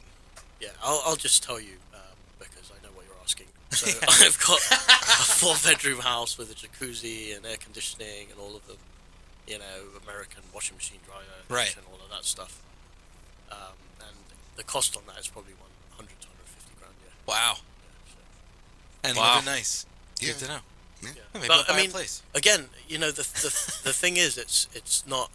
It's more the lifestyle that I like because, I'm not. I can't get anywhere by 9 o'clock in the morning. There's no way, and I realized that early on. So that's why You can't get anywhere by 9 o'clock in the morning. Yeah. Which means you're not an early riser. Is that what you're trying to say? I guess I'm trying to Or say. is that a traffic issue? Is that a It's- geographical issue? He likes to take his time. Yeah, I'm a gentleman of leisure. 9 in the morning. Hey, listen, I wake up at 11, 12 usually. In the afternoon? That's the morning. 11 a.m. 11 a.m. That's not morning. Well, not to you and me, because we wake up at 6 a.m., 5:30 with our kids. Yeah, I'm not doing You start your day at 11? If you're lucky. That sounds great. What time do you go to bed? Oh, it depends, 2, 3, 4. Well, he doesn't know if he's married or not. Also, another good point. Well, it's more, I think that the biggest killer in life is stress, and it's important to have a. And you think that an overabundance of sleep cures stress? Absolutely. Really? Anti-inflammatory. Anti-inflammatory. Actually, there are studies that say that sleep people that get more sleep are less stressed. Yeah. Probably because they're not working those times. Are there studies that say people who get more sleep are less successful? I don't know. I'd like to see I'd have those to look that studies. I think Because I tell you, when you see like quotes from guys like Bill Gates Yeah, and Steve Jobs, I don't think one ever said was I started my day at 11 every day. Fake news. Fake news. Yeah, but a lot of them do. Let's be honest. Once they get to that point, they you know what they do, Abe? When Let me you tell get there, it's different. But they say they wake up at 5 o'clock to motivate the employees. They don't do that. I don't I'm know. not- I if wake they up show I up. wake up at 5, 6 o'clock. Yeah. Yeah, but you got kids jumping all over you at 6 o'clock in the morning. Doesn't mean I got to get up. That's true. They're self-sufficient. I couldn't do it. I mean, actually, I prefer to get up, so it's not like I'm getting up by choice. I don't want to be in bed till 8, 9 in the morning. I can't do that anymore. I used to be that guy. I could do that if I didn't work, but I can't physically stay in bed that long anymore. Like I get sore. I don't want to. I think that Anyway, this segment of KMA Talk Radio brought to you in part by our good friends over at Mattress Firm. Mattress Firm, happy to give you everything you need for a good night's sleep. I like to start my day like as soon as my eyes open. I'm like, all right, man, let me get going. I got Hey, but I stuff think to do today. part of the benefit of having your own business is that you can manage your own time. So, I agree. I manage my time by choosing not to be in bed. Till 11. You don't go right to the office. You do your own thing for a while. Listen, doing and being functional is not about getting into the office. I start doing stuff 7 in the morning. You Right. can ask my employees because they'll start getting texts from me. Right. I start working, as soon as I'm ready. But I don't want to be in bed till 9, 10, 11. I mean, I just don't. There's no desire for it. Well, he's a man of leisure. You're not. That must be a man of leisure. I guess I am not a man of leisure. well, I wouldn't. I would be. leisure. I just say. What time do you get out of bed? Important to be balanced. Me? Yeah, you. 6:30, 7. Is it because you like to get out of bed, or is it because it's breakfast time and you? No, I like to. No, actually, I don't have breakfast. I don't eat breakfast either. I don't eat breakfast. I don't eat breakfast. And I just like to get up. I like to Me get up. too. I watch the news. I check my email. Yeah, Listen, I have accounts that I've open up actually, at 8. I've actually had conversations with my employee. Basically, the statements I've said is, as a grown adult, there's no reason to sleep past 7 in the morning. No, I'm thinking something's wrong if you're sleeping past 7 in the morning as a grown adult. The morning has a lot to do with the night before. So the night before, if you're doing an event and you don't get home till 2 o'clock in the morning, I'm not waking up at 6. That's fine. But you what are you waking up at? 8? Yeah, 8. Exactly. Yeah, 7:30, 8. That's like, we just stretched it out. Right. I've had those nights. I mean, we were together just a couple weekends, right? So I mean, if I'm up till 2, 3, 4 in the morning, I'm getting up at 8. Not 11:30, 11. Well, I'll tell you what, if it's a Sunday, I might not get out of bed till 11. Is it really? Yeah. Those are rares. I can't remember when I've been in bed till like 11. I'll order breakfast. I'll order food, Uber food, and Uber get back. food? Yeah, Uber food. And I don't even have the app, by the way. I don't even have the app. My girl orders the food. Oh my god! And we'll Netflix for a little while on a Sunday. I don't have little kids. I have nothing to do. Right. Roll out after brunch for Linner. I don't know. Linner. Yeah. You know, I don't know why it stuck with me as a child. Somewhere along the way, you know, somebody told me that if you sleep 8 hours a day, which is normal, right, and you live to be 100, that means 33 years of your life didn't exist, right? You didn't really live 33 years. And that always stuck to me. It's a lot of time for life not to be happening. It's quality, not quantity. Yeah, but you can have more quantity of quality time. And you know, when he's here, he's not sleeping until 11. Yeah, You know, no, when he's here, when I'm here. when he's with me, he's being picked up at 9:30. Yeah, like today, you know? 9:30. It's not uncommon, you know. And lots of times he's like, really? Yeah, man. You know, store's open at 10. We need to be there. We got an hour to drive. We got, you know. But you know, Abe. Here's the thing: when you're working for someone and they're telling you, okay, you got to be here at this time. When I was 23, I promised myself that wouldn't be me, because I even saw my bosses and they had their bosses and telling them to be there at a certain time and doing things. And maybe it's a new generation, but I just, you know, I think it is a new generation thing, because it's not about. I've as a grown adult, I never worked for anybody. I started my own literally business in 20 something. Yeah, so I never really worked for people, but that's where my dad was. You know, my dad, I remember mornings, especially because, you know, we had a grocery store. No, my father was the same. We had a grocery store and a butcher shop, and like during the holiday weekends, July 4th, Memorial Day, where the business was just insane, he would get up and go to work at 3 in the morning to start setting the meat counters, right? Because the business was insane the night before, and he had to clean and set it up. And, you know, he was always that kind of employer that he wasn't making the employees come in at 3 or 4 in the morning. He went himself and did it. And then, you know, we would work every holiday, and we were too young to, he wouldn't take us 3 or 4 in the morning, so he'd have my mom follow us, and then when we got older, he'd let us follow her when we started driving. But yeah, it's just what I saw growing up, and it just, you know, it's instilled in us. You know, I mean, my dad wasn't a sleeper, never was. And then when you do it for so often, it becomes automatic. Right. You know, I don't need a clock anymore. I wake up. You know, I mean, if I got a flight to catch and I'm worried I may oversleep, I'll set an alarm. But I don't need to set an alarm. Or just stay up all night. Don't you do that? Yeah, that's what I do. Well, I stay up all night so I sleep on the plane. Which, by the way, that head thing that Alec Rubin bought me, love it. The best invention ever, because I wish Brandy would have sent pictures of you sleeping with it. She sure should have. Hilarious. She should have. I saw that. What was that? Dude, it was this awesome thing. You could bring it down over your eyes, so it's like an eye cover, so in case there's light in the plane. But it makes a pillow anywhere your head all the lays. way around your head. Wow. So like, because I was mentioning what my flying, the way I like to fly is I stay up all night and do the packing. So when we go to the air, I catch the first flight in the morning. So by the time we get to the plane, I'm asleep before the plane takes off the runway. I end up spending most of the flight asleep, which is perfect. Right. So I get in there, right, and I usually sit in the same seat always, and then I'll lean up against the bulkhead of the plane, and I'll go to sleep with my head against either in the window thing or on the plastic. And what happens is, you know, your head bounces, the plane bounces. This thing doesn't matter. Your head slides. It's on a pillow. You're on a pillow like all the way around. It's awesome. I loved it. That's like my. Your head doesn't sweat. No, you put the. Dude, that thing stinks. I guarantee it. No, listen. It's a very light, breathable substance. Yeah. Because sometimes I put a towel over my head, and it just I feel heat. No, I take that off. I was out like a light. It was great. So anyway, Akhil, where are you headed to next? Where can people find you in the near future? Well, okay, yeah, good question. So, I'm going to Chicago this week. Then I'm in Boston. Seeing, I've got a few events set up with a few of the shops down there. Feel free to name them. Yep, Kevin at Buttheads, you know, great guy, carries, you know, the Watch and Cigar. If anyone's if anyone's wondering, doing an event up in Watertown, which is near Boston. Then I'm in Seattle. Then I'm in San Francisco. And then I go to Phoenix for raffling a Rolex with Vartan at Ambassadors. Oh, very nice. Yeah. Vartan, great guy.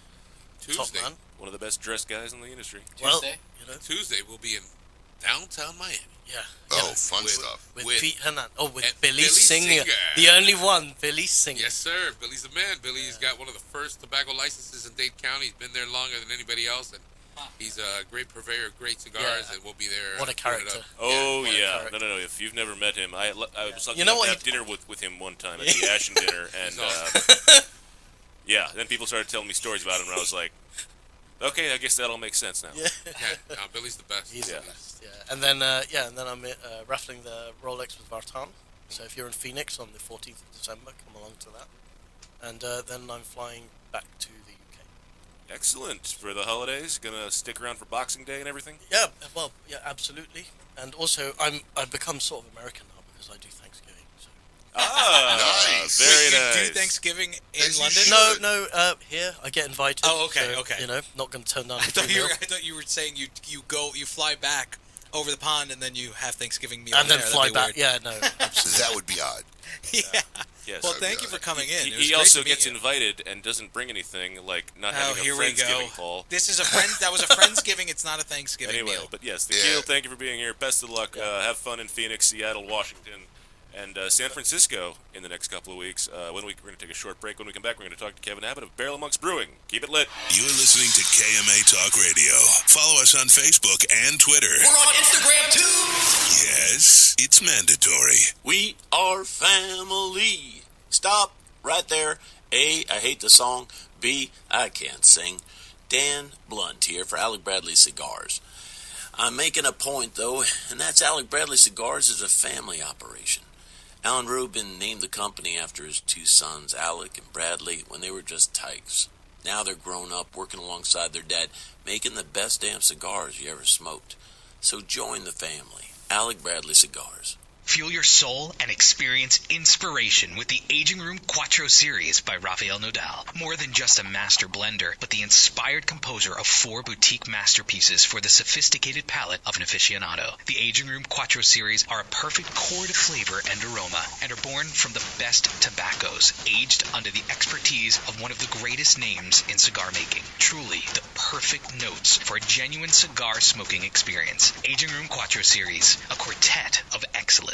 Hoya de Nicaragua proudly announces the release of Cuatro Cinco Reserva Especial, a carefully modified recipe containing a unique and exceptional selection of barrel-aged grade A fillers and a beautiful silky shade-grown Habano wrapper. From the legendary Jalapa Valley, produced in small quantities, this exceptional medium to full-bodied cigar will continue to captivate consumers with its rich Nicaraguan complexity, subtle woody and sweet flavors, and a velvety finish. Try Cuatro Cinco Reserva Especial today.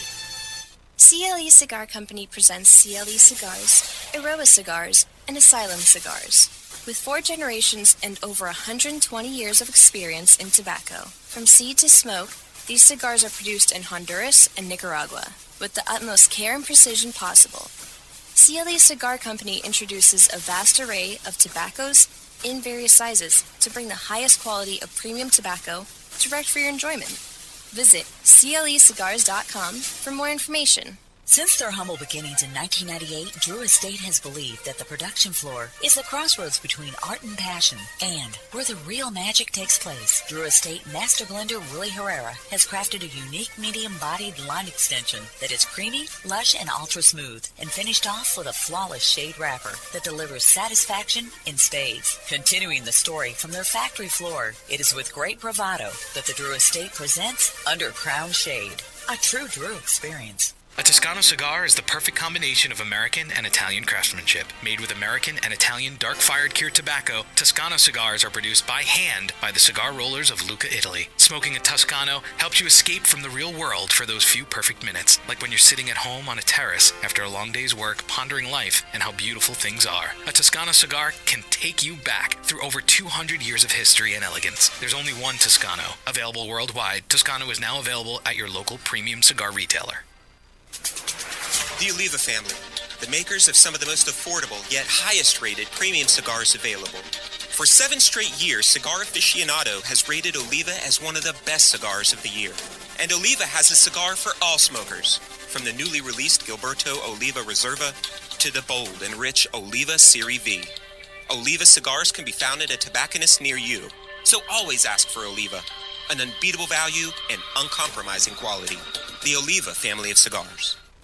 Ventura Cigar Company is a boutique cigar brand born in sunny Southern California. Ventura Cigar Company is on a mission to create memorable, complex cigar blends that excite the senses and reward discriminating palates. Experience the Cigar Aficionado number 13 Cigar of the Year, the archetype Axis Mundi. Rise up, step up, look up, fire up, and leave compromise behind with Ventura Cigar Company. Check them out online at venturacigar.com. Welcome back You're listening to KMA Talk Radio. Follow us on Facebook and Twitter. We're on Instagram too. Yes, it's mandatory. Well, welcome back to KMA Talk Radio. I am Adam K, the Brewmeister. We are here broadcasting live on this episode number 361. 39 more, and we're going to have to plan a big event, Paul. Oh, no. Yeah, that's, think about it, that's like... Sounds like a lot of work. It's like 8 months from now. Oh, 8 months, I got plenty of time. You got plenty of time, but when you actually do anything, that's the real question. That's messed up, dude. Yeah. Abe is outside apologizing to Ronnie Haisha of Secreto Cigar Bar.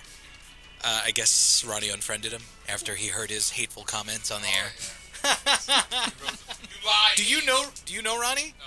Oh, okay. Anyway, we are pleased to once again welcome back our good friend Mr. Kevin Abbott of Barrel Monks Brewing. Kevin, thanks for being here, buddy. What's up, guys? Hi. Oh, it's been a while. I know. It has been a while, yeah. You were moving last year when I was at the Christmas party. Yep, that's true. Yeah, I actually missed the first Christmas party in the history of the brewery last year. I was kind of upset. I was like, I was seeing everybody else, and I'm like, where's Kevin? They're like, Kevin's moving. I'm like, you couldn't pick a different day to move? You know how that kind of stuff works. You know, I do not. You got a closing on a house. You got to get over there. You got to get stuff done. Yeah. Well, listen, I feel bad that I missed you. But are you going to be at the Christmas party this year?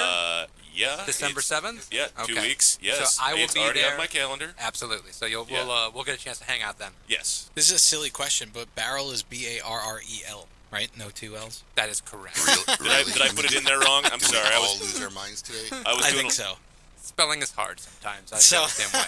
You know, he gets too excited when he knows you're coming on. Yeah, it's I can see it in his eyes. Look how lively he is. That's why I didn't mind not being in on time. I had to talk to Ronnie. Is Ronnie, he okay? He's gotten over his feelings, but now he wants me to accept his friend request. I said, nope. He's like, so you're going to expect my friend request back? I'm like, nope. Yeah, you never get it. So, Paul and I were talking earlier, and Paul got me. He got a chance to go down to the brewery a couple weeks ago, and he got the Father Christmas release for this year, which he is claiming is the best, and I believe you have said as well that this is the best Father Christmas ever. We think so. One of my partners, Bill McPhee, who this is kind of his baby, he is so happy with this batch. He's also really happy with the Cabernet Barrel version that I brought today, which hasn't been released yet. It will be out on the 7th. It will be the bottle release for the Christmas party. So that's the Christmas party. You can go to barrelofmonks.com? Barrelofmonks.com, yeah. And there's tickets available. And it's well worth the price of admission. Adam and I have gone a couple. We've gone a couple times. I can't go this year because I have to be in Disney. That's a very important meeting. I gotta go to Disney. It's very important. It's the only time of of year I see can go Mickey for Mouse Christmas. again. Oh, it's so important. But Father Christmas will be coming with me in my cooler. Just letting you know. Well, I have bought a couple bottles already. I came prepared to do a taste comparison today, so you know, soda, I'm a little bit of ready soda. to Okay. Taste, well, we can mix them together. We'll make a little. Please, dear God, no. Well, the funny Let us thing not is, be sacrilegious. The funny thing is that Abe's not really a beer guy, but when we've tried Belgian-style ales, he actually does enjoy them. So this is one of the types of beers that you do really enjoy. Part of the thing of not being a beer guy or a wine guy after just coming back from Napa is kind of when you're not knowledgeable about the topic, it's hard to be a beer guy because you really kind of don't know what you're doing. So, like, that changed for us going on Napa. And when we have guests like this on the show, it changes it too because you learn a little bit about what you're doing and what you're drinking and how the beer is affecting. And I got to be honest with you, I mean, every time they've come on, it's always stuff I've really, really enjoyed. I mean, some more than others, but I mean, I find the beer now very similar to the wine, similar to the cigar experience of just learning about what you're tasting. I don't think you can develop a palate if you don't have a knowledge of what's going on in the product. I think it's also exposure to different styles of things. So most people, when I do tastings with people at a Total Wine and More, and there's a lot of people that are very novice craft beer drinkers, they think that all beers taste the same. Right. And then you give them something that they are not expecting, and then all of a sudden they really, really are into it, and they go, I didn't know beer could be this That's way. what I'm saying. It's the knowledge, right? Because you just don't know what you're doing. Like, I mean, my wife's been a wine drinker since we've met, seriously. And going to Napa I was just going to say, can we open that? Right, going to Napa this last trip and learning and the exposure of trying different stuff and learning about it really kind of changed a little bit of my outlook on it. Same thing with the beer when we have guests like, Kevin will come on the show. It's when you learn about the art and the history behind Belgian and you know what ales, you're drinking especially. because now I have a barometer and something I could thank you, sir. You are welcome. I love these little glasses. So this year you were saying you did the Cabernet Barrel. Last year was a Pinot Noir, correct, if I'm not mistaken, and also a Chardonnay Barrel in the Father Christmas. We actually just did the Pinot Noir last year. Okay. In previous years, we had done multiple barrel ages. Okay, so that was 2 years ago. 2 years ago, we did apple brandy. Yep. We I did think port, I still have one of those left. and yes. we did bourbon. Now, I had one of each. Are you using barrels from any specific vineyard? So it's really hard unless you have some real connections Right. to get specific barrels. We end up from time to time getting specific spirit barrels from, like, say, Maker's Mark or somebody Sure. like that. But a lot of times in the secondary market, it's really just what is available. Right. When you get out there and they send you what they have. That's how we ended up with the Cabernet this year. Well, so we wanted to do Cabernet. We did a Cabernet the first year. In 2015, we produced this beer for the first time. And this beer always is, the barrel-aged version is from the previous year. So this is 2018's Father Christmas. So the first year we released Father Christmas, we did not have a barrel-aged version. We did the 2015 for 2016 was the Cabernet barrel version. And so we brought that back again. And really, really pleased with it. I love wine in general, but red wine in beers and dark, strong beers like this. It has all those Christmas-style spices. It's got a little bit of acidity to it, along with the sweetness and that fig and that raisin. And Kevin's history is he started in the wine business, right? Or in the, is wine the right terminology? Or kind of in the wine and spirits industry? Yeah. 100%. I was a wine steward at a restaurant and cultivated their wine list, and I also did the spirits buying and the beer buying and the wine buying and all that kind of stuff. And worked in the restaurant industry for 15 years. So I got into wine first. I thought I was going to do it for my rest of my life. I thought wine was my thing, and then I became a home brewer. And then 15 years later, I own a brewery. Actually, well, part owner of 2 breweries, and we're kind of doing our thing. Good for you, man. Yeah. I don't know. It's because I just got back from my trip. I'm attuned. I could taste the barreling.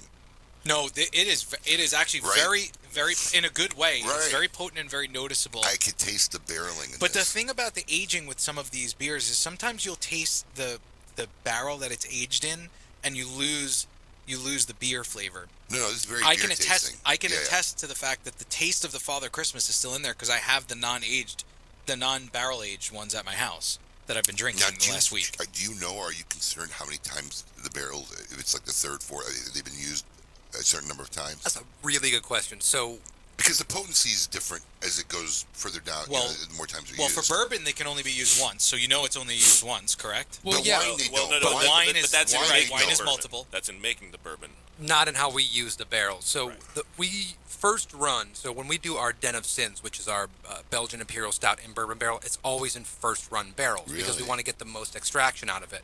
But we'll use that barrel 4, 5, 6 times. Right. And over time, you're going to leach out less and less of a flavor of the Right. spirit or the wine, but then you're going to have the natural barrel flavor, and then you start to get some wild bugs and bacteria and wild yeast, which will make the beer sour. And sour ales are really, really popular. We have a brewery called Odd Breed, which is our sister brewery that does nothing but wild ales. They're down in Pompano. So the sour beers, the wild ales, like those barrels will become good barrels for that. And then eventually, there's no more flavor left. The flavor gets a little bit too funky. It's Then a you little make off. ashtrays out of them. Yeah, and then tchotchkes rich and, people put them in their backyard. Yeah. Exactly.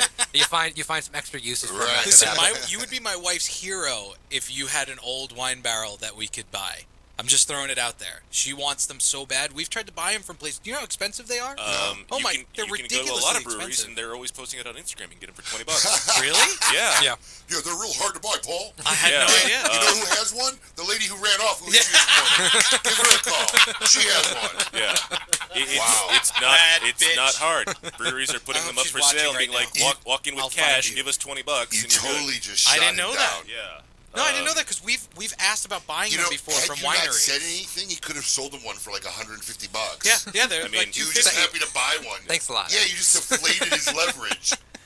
Yeah, That's we've gone to hilarious. wineries and they're like, it's like $200. We're like, oh, Kevin God. wouldn't disball like that. He might if probably he true. could get $250 out of it. Maybe. He's jaded now. Yeah. He's jaded from the hit and run. Bring cash. Everybody's terrible. They're such bad people. I've lost my faith in He's humanity. lost So, his faith. beer nerd question. Yes. Oh, here, look at him. He's alive. He gets We're doing it. gets Yeah. the We're elixir doing in it. him, and he's. Obviously, you brought up Odd Breed, the sister brewery. Are sours the new IPA? Well, they've been saying that for a long time, that the sour beer was going to be the big new thing, and they're becoming more steadily popular. The thing that always drives me nuts is that I will go and I will talk to someone, they'll go, sour beer, and they'll get that look on their face. And they'll Because they say, don't know. Well, but the thing is, the assumption is that sour beer is bad beer. And then they'll go, I don't like to drink sour things. And I go, have you ever had a Sauvignon Blanc? Sauvignon Blanc has a tartness to it. Right. Do you drink margaritas? I love margaritas. They call it sour mix for a reason. Yep. You know, the right blend of sweet and sour is what you're looking for in malt flavor and all the complexity of a sour or wild ale. And when somebody, it's just like you said a little bit earlier, Abe, when you're not anticipating something different, it's kind of hard to get into it. But when you explain to someone like this has some tartness, this has some malt flavor, this is complex, this is layered, and give them the expectation of what they're actually drinking, they go, oh, I really like this. Absolutely. And they're not expecting a Budweiser anymore. They're not expecting an IPA anymore. They're expecting something different, and they can get into it. And that's what my experience has been, and I think more people's experience has been that. That's why they're becoming more popular. But it's still a niche at the end of the day. Right. But I mean, like, because the whole reason I brought that up is, like, IPA was, like, the hot button topic starting maybe 10 years ago when the... And that's like a style of beer that I never found like my sweet spot in. Right. Well, because you don't like the hoppiness. You don't I like never that. met an IPA I liked. Yeah. You know. I'm sure Akhil would disagree, because especially overseas, Well, 'cause he's a man I'm of sure leisure. you like IPAs, right? You like, Because he's a man of leisure. he likes what type of beer? I like Belgian white. Okay. Hoegaarden and Guinness. I'm not a fan of hops. Oh, you're not? Okay, so I stand hops corrected. Hops are a preservative. Hops were originally a preservative in beer. That's one of the main reasons why the IPA was invented, was because the hops were put into the beer as the the barrels were traveling to the colonies in India. Wow. So that's where that came from, and it's really the U.S. that took that and said, well, if a little bit of hops are good, a whole lot of hops are better, and that's where they became more bitter and more bitter. Bigger and the more better bitter. in the USA. The big IBUs. Supersize me. Yeah, exactly. Yeah. Gotta love it. This is very tasty. Thank you. I don't think I've met one of the holiday beers I haven't liked yet. So yeah, I was gonna say, when we first had Kevin on, it About was 4 years ago. It was my first, probably when I started. Yeah, So about 4 years ago. It was the first time I Kevin's ever like had. Kevin's like a seasonal record now, a seasonal regular now. Yeah, but it was the first time I ever had a Belgian ale that I knew about. I had later realized that I used to love Delirium and Delirium Tremens, but I didn't know that was a Belgian ale. So, but that's why I liked it. It kind of opened up my eyes to kind of like what you were saying, Pete. Like, it really is a different quality of beer. I have plenty of people tell me that they don't. No, I don't enjoy beer, and I was like, you haven't had a great beer. And well, what do you mean? You let them taste Delirium, and you let them taste St. Bernardus, and they go, oh my God! And you explain to them, you're gonna taste. It's sweet, but not molasses sweet. It's sweet like when you smell the inside of a box of raisins. Yeah, that's actually a great. That's a great dry fruit. That's what good tobacco smells like. Really good tobacco smells like you're smelling into a box of raisins. And so they have so many things in common. So a cigar goes best with something on the sweet side. And so it's not molassesy sweet. But let me tell you, those Belgian ales, that is my favorite. I've stopped right there. I won't have anything else. Wow. I'm not gonna have carbs. For me to say that, I'm not having carbs. I'm not having carbs that are from a beer that isn't a St. Bernardus, a Chimay, a Tremes. Now, Barrel of Monks is fantastic. You just And this isn't too far from you, actually. So you were excited knowing he was going to be on there.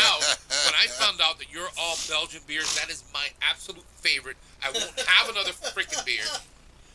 But you've had their beer before. My job's done. Yes, Yeah, absolutely. so you've done your job. So, I wanted to bring up, you guys do a great thing every October with the Witty and Pink, especially this year where basically... Oh, he has it. Yeah, he even has... I mean, This guy is so prepared. we could try it. You're like a great guest. I'm just letting you know. He says a word, it comes out of the bag. I love it. We had cigars earlier, believe it or not. The manufacturer didn't bring any cigars in for the interview. Yeah. He had I to had to go run out leave to and the go car. around Look to at the this guy. But that was the sales rep's fault. It wasn't always a sales rep's fault. That's their job. But basically, this is the standard wit beer that you guys have, the Wizard, which is your flagship that is available, anywhere, basically anywhere in Florida, any Total Wines, ABC. Well, now I don't they can remember be him bringing this on the show before. not Witty No. and Pink. Okay, because this label I don't recognize at all. No, but we actually had it in the shop, not last month, actually. Oh, okay. Yes, and it was available. Yeah. So Pass that around. So Kevin, tell us.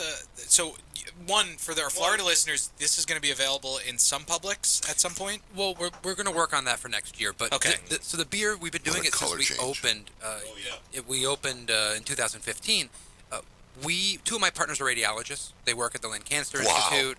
They are in the breast cancer community, right? They work a lot in that world. Oh, I didn't know that. Yeah, so we decided to make this beer in support of breast cancer awareness and research in 2015. Every year it's got a little bit bigger. It is the base beer is our Wizard Wit with raspberries added during fermentation. And the big part about that is that this beer is not sweet. It's dry, has a little bit of tartness to it. It's really clean, it's really light, it's really refreshing. It still has the orange and coriander. It's still a wit beer with a hint of fruit. It's not a fruit beer with a hint of beer. And it's not sweet.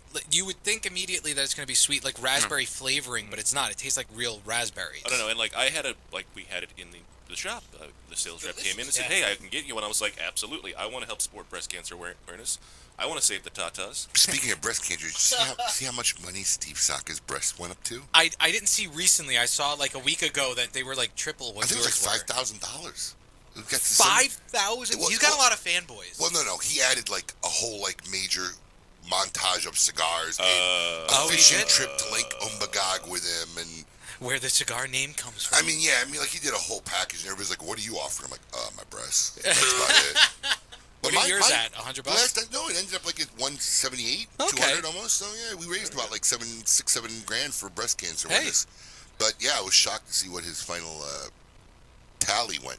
It was like a really ridiculous price. That's wow. So yeah, kudos to Kevin Sheehan for putting that together. Yeah, really. In fact, our friend from Cigar Prop.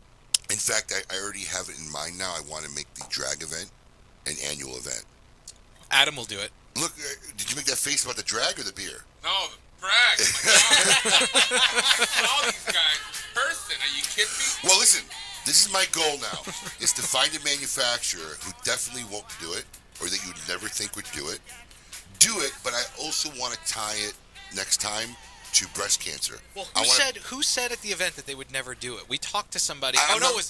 Eric it was somebody Espinosa here. said he wouldn't do it. Eric Espinosa said he would never do it. That's my goal now, to find guys like that who said they'd never do it. I want to tie in an event to it, but really tie it in to raise a lot of money for breast cancer. Maybe even do a limited cigar for the event for breast cancer and make more of it to do out of it. Listen, it was a pain. Listen, my nails are still destroyed from those acrylics. I mean, do you see? Look at how they're cracking. You see the cracks? Yeah, it's going to take a few months for it to go away, but it was a pain, but it was a lot of fun. Everybody got a kick out of it. It was fun. And you know what? You're talking about breast cancer. If you could raise money for a good cause, I'm committed to doing it once a year. I have no problem with it. Kevin, are you doing this? Is this going to be an annual thing for you? So we've been doing it for years now. It's just been getting bigger and bigger. So we were able to put the beer in bottles and small package bottles last year. This year we had partners with Miller's Ale House through the entire state of Florida. We worked with Total Wine and More. We worked with that's Tap 42, and we're just looking to make it bigger. So maybe we should talk year. to Kevin, and when we decide to actually set this event up, we could have the beer there too. This comes out to what time of year? So we bring it out. It'll be available. It's usually mid-September. We have it brewed by, but we end up for the whole month of October. All the cases, all the kegs, all go to making strides against breast cancer, which is a local arm of the National Cancer Society. Perfect. And we've been working. This is the first year we worked with them. They were so wonderful. We're going to work with them every year going forward. So we'll get in touch, because what we'll do is we'll tie our annual drag event and with that, and we'll raise a lot of money too. So I love it. I want to get involved, because we just did it this year. It started as a weight loss challenge. Okay. Then ended up into a stupid drag event. But I didn't really think about it afterwards, because we had fake breasts that we had bought. One of the guys took our fake breasts and had us autograph them and put them up for charity. Oh, yeah? To raise money for breast cancer awareness, which made me say, why didn't I think of that? Yeah. We should just tie our whole event into this. And he raised thousands of dollars, guys wanting our signed breasts. So, crazy. But I love this, and I think it's perfect. I think we put it on our calendar to get early enough to tie this in the whole. Adam, would you ever cross-dress? Would you, or what do you call it? I already did once in college. Oh, you did? How did we not talk about I didn't tell you that story? No, we asked once. So I was the last person of the three of us to have cross-dressed? Yeah, because I've done it a couple times. Well, we know you do. we know you still do. We know your name. We know every time Stephanie goes out of town, you know me. I put on her dresses. We know very much that your name is Larry David, and you enjoy wearing women's panties. Is that I don't. If that's an. I watch Curb Your Enthusiasm and I don't understand. I watched Curb Your Enthusiasm. I never saw that reference. No. Nobody got. Oh man, I can't believe that joke failed. Hey, is there any more of that Christmas ale? Somebody Well, won't that beat calls up. for And a you know what? I want to thank Terrence Riley for making me this beer monster that I've become. Because Terrence is Terrence, big beer, big and beer Terrence, guy. Terrence is watching, so Terrence, I don't know if you've tried. Let's show the bottle. This is Father Christmas. Yeah, last time I'm pretty sure TJ and I talked about it. Oh, we gave him a not that bottle. long ago. You bought him a bottle, Yeah, didn't yeah, you? I did. I'm really shocked at how this tastes for a beer. Thank you so much. I mean, normally when you talk about stuff like raspberries and whatever, this is like really, and it still tastes like beer. And that's the big thing. I want this Right? beer to be accessible to non-beer drinkers, to beer drinkers alike, to people that really appreciate subtlety and a well-balanced beer. And very often you can go heavy-handed, and it's just raspberry juice. Right, And it's I not. got in the beer industry, not the juice industry, for a reason. Yeah. So, from time to time. Yeah, we've given him a couple of cigars from time to time. Pete's already trying to look for a barter program. Yeah, I think you need to step it up. Barter program. I didn't even think of that. Yeah, I know. You're full of shit. I know exactly what you're thinking. We can set something up. Wait, easy. Wait, we'll talk after the show. Kevin. Basically, there were a lot of people. Listen, Paul's like, you're not cutting into my barter program. Look at you guys. You guys are so sad. So, actually, and the tie-in here too, though, Adam, is you and I have literally had this exact beer with cigars. Yep. It's actually a perfect pairing. What cigar would you say? What type of cigar would you say? Not brand necessarily, but what type of cigar You would have be to a do good? this while Pete's giving me the death stare that I have to name one of his brands too. Well, don't name a brand. No, Just no, name a- I'm name actually a going to say type. it like no, but basically like a very good example of this. Uh-huh. The Mi Querida from the previously mentioned Steve Saka would go extremely well with this Cabernet Sakalicious. Father Christmas because it's subtle enough but not overwhelming enough that it's going to mask either one of them out. All right, so since I'm the least, No, go ahead. So Yeah. the beer geek in the room, I want Whoa, to talk. wait, hold on. He's taking out a lot more beer. Here. I want to talk. I'm just putting these out here to demonstrate what I have. I'm Well, going to let Adam we have to go choose the long next today one. because I was late. No, we can Wait, go long. Hold Yeah. on. He's got the 2019 Grand Cru. He's got the 2019 Grand Cru. Oh, nice. That's what you I want? don't know what it is, but I'm ready. Okay. Okay. Somebody crack open the I'll 2019. crack this open while I didn't mean to interrupt. No. We just look at him. He's jonesing. I'm just the business guy, right? So I have some economic questions because the last time we talked many times ago, right? Right now, you're brewed and bottled here in Florida, right? Correct. Your In distribution your distribution base is in Florida. Correct. Is your beer available anywhere outside of Florida yet? No. Okay. Look, I can imagine that it's a little difficult, maybe as far as production-wise, to scale to that level. Is that something you guys are looking for eventually, or is that maybe something that happens after maybe one day you get bought out, or is there any thought of expanding? Because like we have a lot of listeners, right? So Yeah. they're listening to this and watching us drink beer, and like, man, how do we get that? You guys don't ship, do you? Well, so it's illegal. We cannot ship outside of the state. Okay. Florida law is It's like a very, Florida thing. It's a though. Florida thing. Yeah. Wow. So we're not big enough right now to produce more. Like pretty much, I can still double my sales in Florida because Right. we are very, very popular in our immediate market. But as you get into like Tampa, Jacksonville, the Right. Panhandle, we have representation, but we don't sell nearly as much beer as we do in Palm Beach County.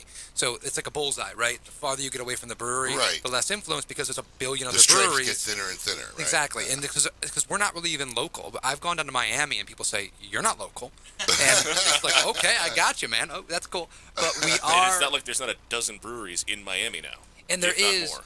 We kind of hang our hat in the fact that we are a Belgian-style brewery. There are a couple of the breweries that do similar things in the state of Florida, but we're really the only real production brewery that's doing a lot of mass production and selling beer in stores and things of that nature. So we're a niche in that way.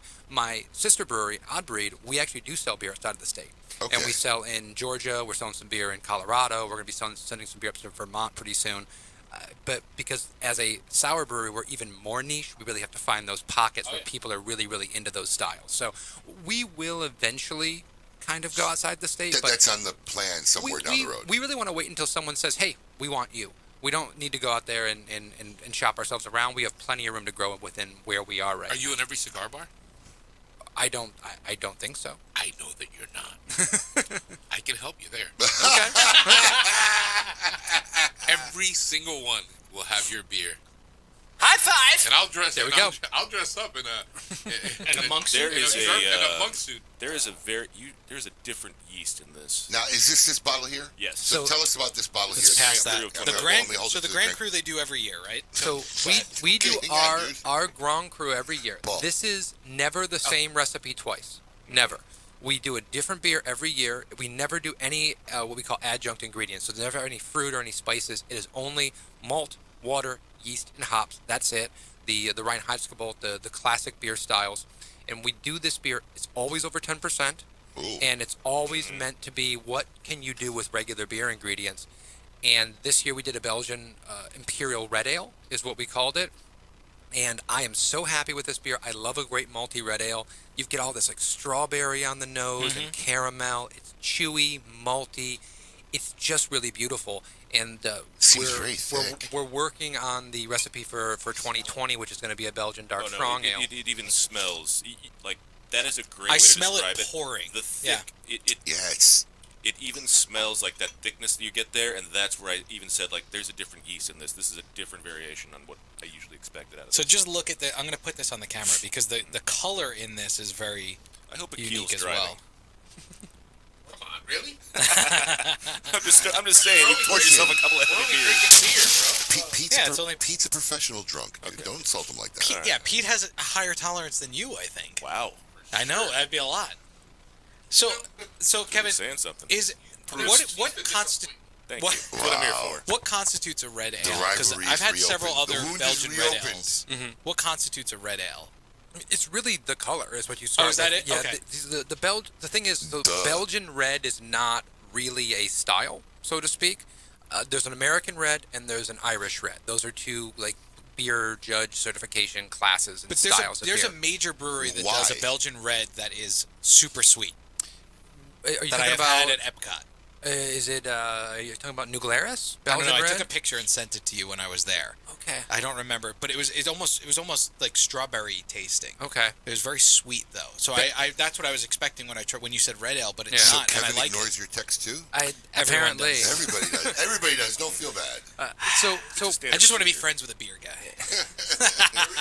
Adam doesn't count? There's a Belgian raspberry ale that comes in this type of bottle. What is the name of that? I've seen it. Delirium. It might be a does, Delirium. does a red Right. that they do. So there's not really any classification you're looking for. We really wanted to make a multi-Irish red hybrid with our Belgian yeast strain.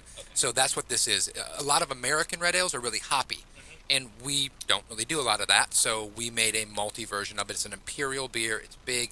And this is one of those beers you see in the champagne bottle. This will age 3, 5, 6 years and develop complexity over time.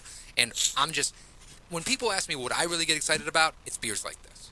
We do a lot of crazy fun stuff with coconut and chocolate and cherries and all this, but this is what I really, really love because it's malty, it's complex, and it's all beer, right? Now, just coming back from wine country, does the beer industry have like awards and stuff like the wine community does? Yeah, we're actually just getting ready right now. We just submitted 4 beers for the World Beer Cup or the World Beer Championships. And where is that held? They do it every 2 years, and 2 years? Every 2 years they do it in the craft brewers conference, and you submit. Colorado or? They move it around. So they move it around. last year it was in Nashville. Forget where it is coming up this year. Now, is it only beers that have come out in the last 2 years that get to be judged, or any beer? Every brewery has a chance to submit up to 4 beers, and you have breweries that have been around for 100 years that submit beers, and they submit beers that they've been making But forever. now you've won. If you've gone to their what do we call it? What do you call the place? Tap where you- room, tasting room. Tap room. Yeah. They have. You've won numerous awards, haven't you, for the beer? The medals we've won have all been Florida. The Okay. Florida Beer Championships. We've never won anything outside of the state. There's also So this is a big deal if you. Yeah, we've submitted a couple times, and we've done well. Especially our Wizard Wit has always gotten to the second round, but there's so many wit beers out there. The last year they came back and said the reason why it didn't go in the next round was because there are too many good beers. So that's a good thing. Yeah, for that's us. okay. That's a good thing for us. That's good for the industry. Yeah, and they also have at you have to know this in Colorado every year. Oh yes. Why do I not know the name of the Great American Beer Fest? Yes, the Great American Beer Fest. Great American Beer Fest does a award ceremony every year as well, and we haven't won any medals there yet either. But we've done pretty well in some local competitions.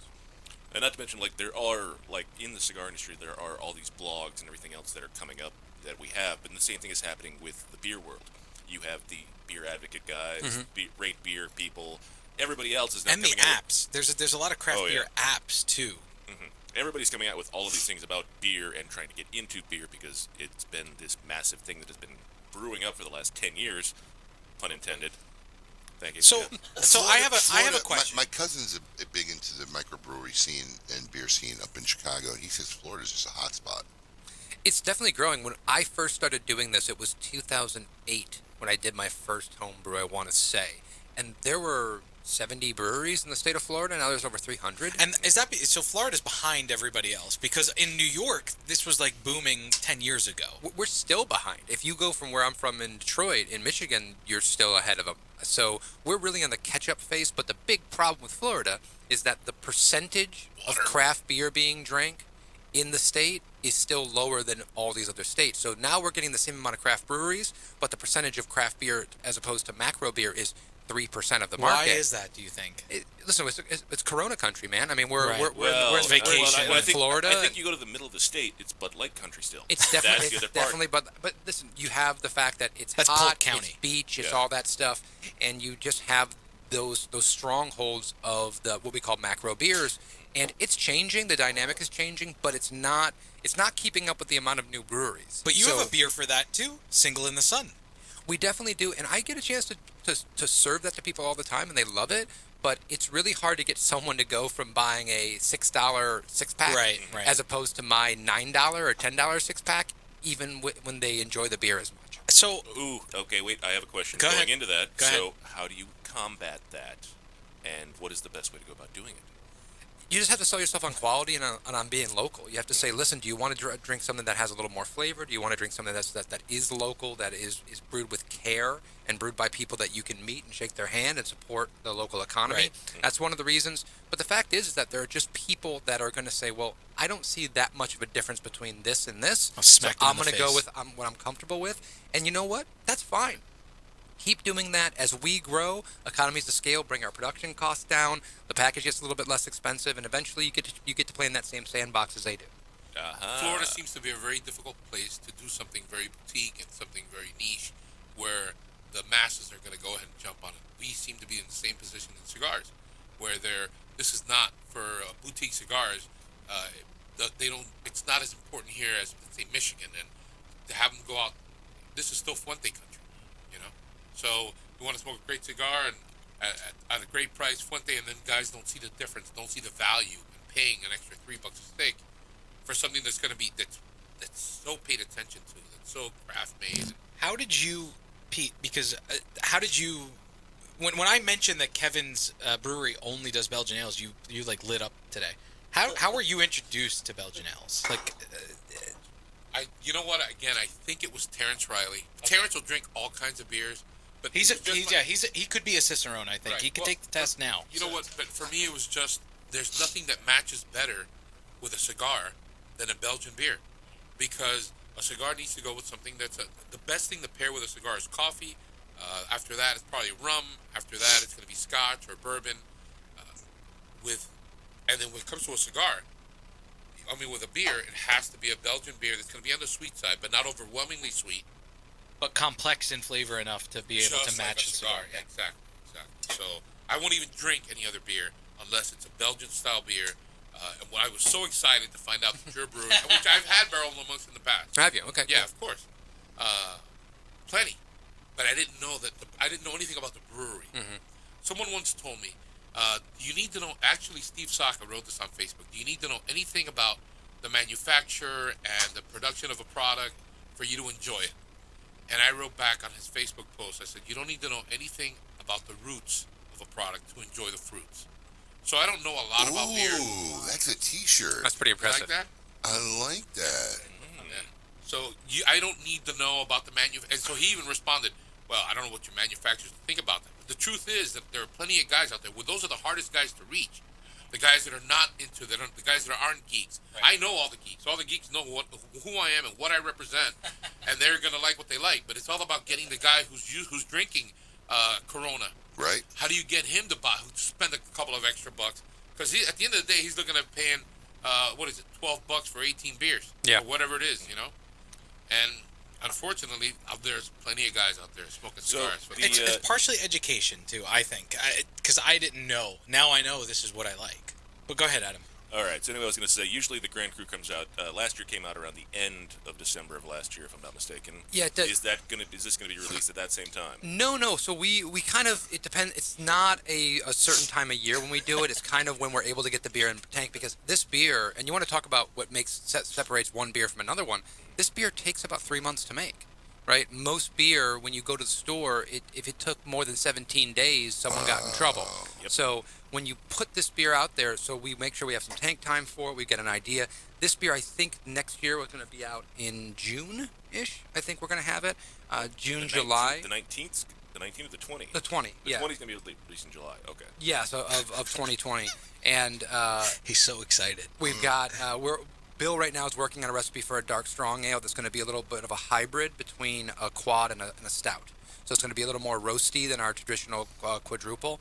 And every year we sit down and we go, hey, what do we want to do with this? And the beer that was last year's beer, which was the 2018 Grand Cru, that morphed and transformed into a beer called Black Tie Brut, which is a champagne-style beer that we're releasing in December. And actually, if you go and get a VIP ticket to our Christmas party, which is $100, but you get food, you get 2 beers that are special that only the people at the VIP are going to get. You're also going to get a bottle of Black Tie Brut. Huh. 2 And, weeks and unlimited beer unlimited beers, Right. yeah, unlimited of all the specialty beers we have, plus 2 beers, unlimited. You samples. sell out every year of this, right? Yeah, for the VIPs, we only have 40 tickets available. It's kind of a small thing, but we're also giving them a bottle of Black Tie Brut, our champagne-style beer, which is kind of the seeds were sown with the Grand Cru last year. Does it taste like champagne? So the idea of a champagne-style beer is to keep it clean and really, really dry and super effervescent. So a normal beer Like a Brut. is like 2.5 volumes of CO2.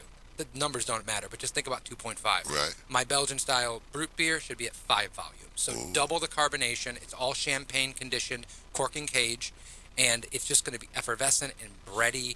And we release this, and we will be releasing this going forward in December, because we want people to toast with more, as I said, more than just fermented grape juice. Use that to toast on New Year's Eve. Do you have to put the cage on the cork? Is that like required, or are you doing that because it's champagne style, or is it? Do you think it has to be on there because it's a cork and it's so carbonated? So you have 2 choices with the cork. You can either put the cork all the way into the bottle, all the way down in the bottle, Like a wine bottle. Yes. Okay. And if you do that and your carbonation isn't too high, the cork's not going to push out, right?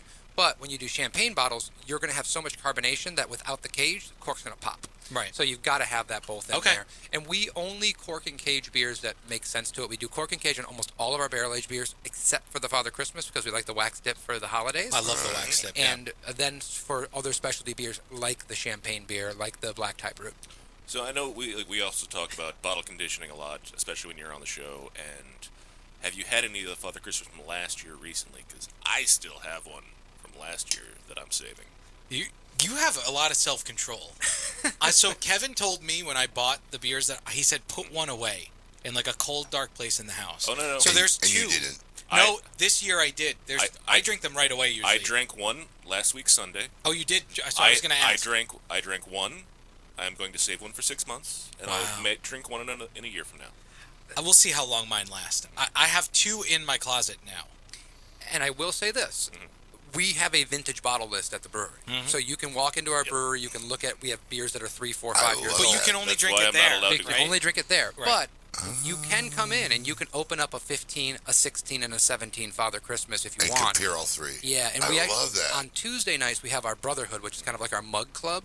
And a lot of times, especially during this time of the year, we'll open everyone will be like, okay, you get this and you get this, and they'll order 5 bottles and they'll share them all around, and you'll get a chance to try all these great vintage beers. And if I'm not mistaken, the Brotherhood just reopened up for new membership like 2 weeks ago or a week and a half ago. No, that's the beer club. That's the Reserve Society. We have so much stuff going on. The Brotherhood is closed for this year. We do that in September. Are you part of the Brotherhood? He is not. No.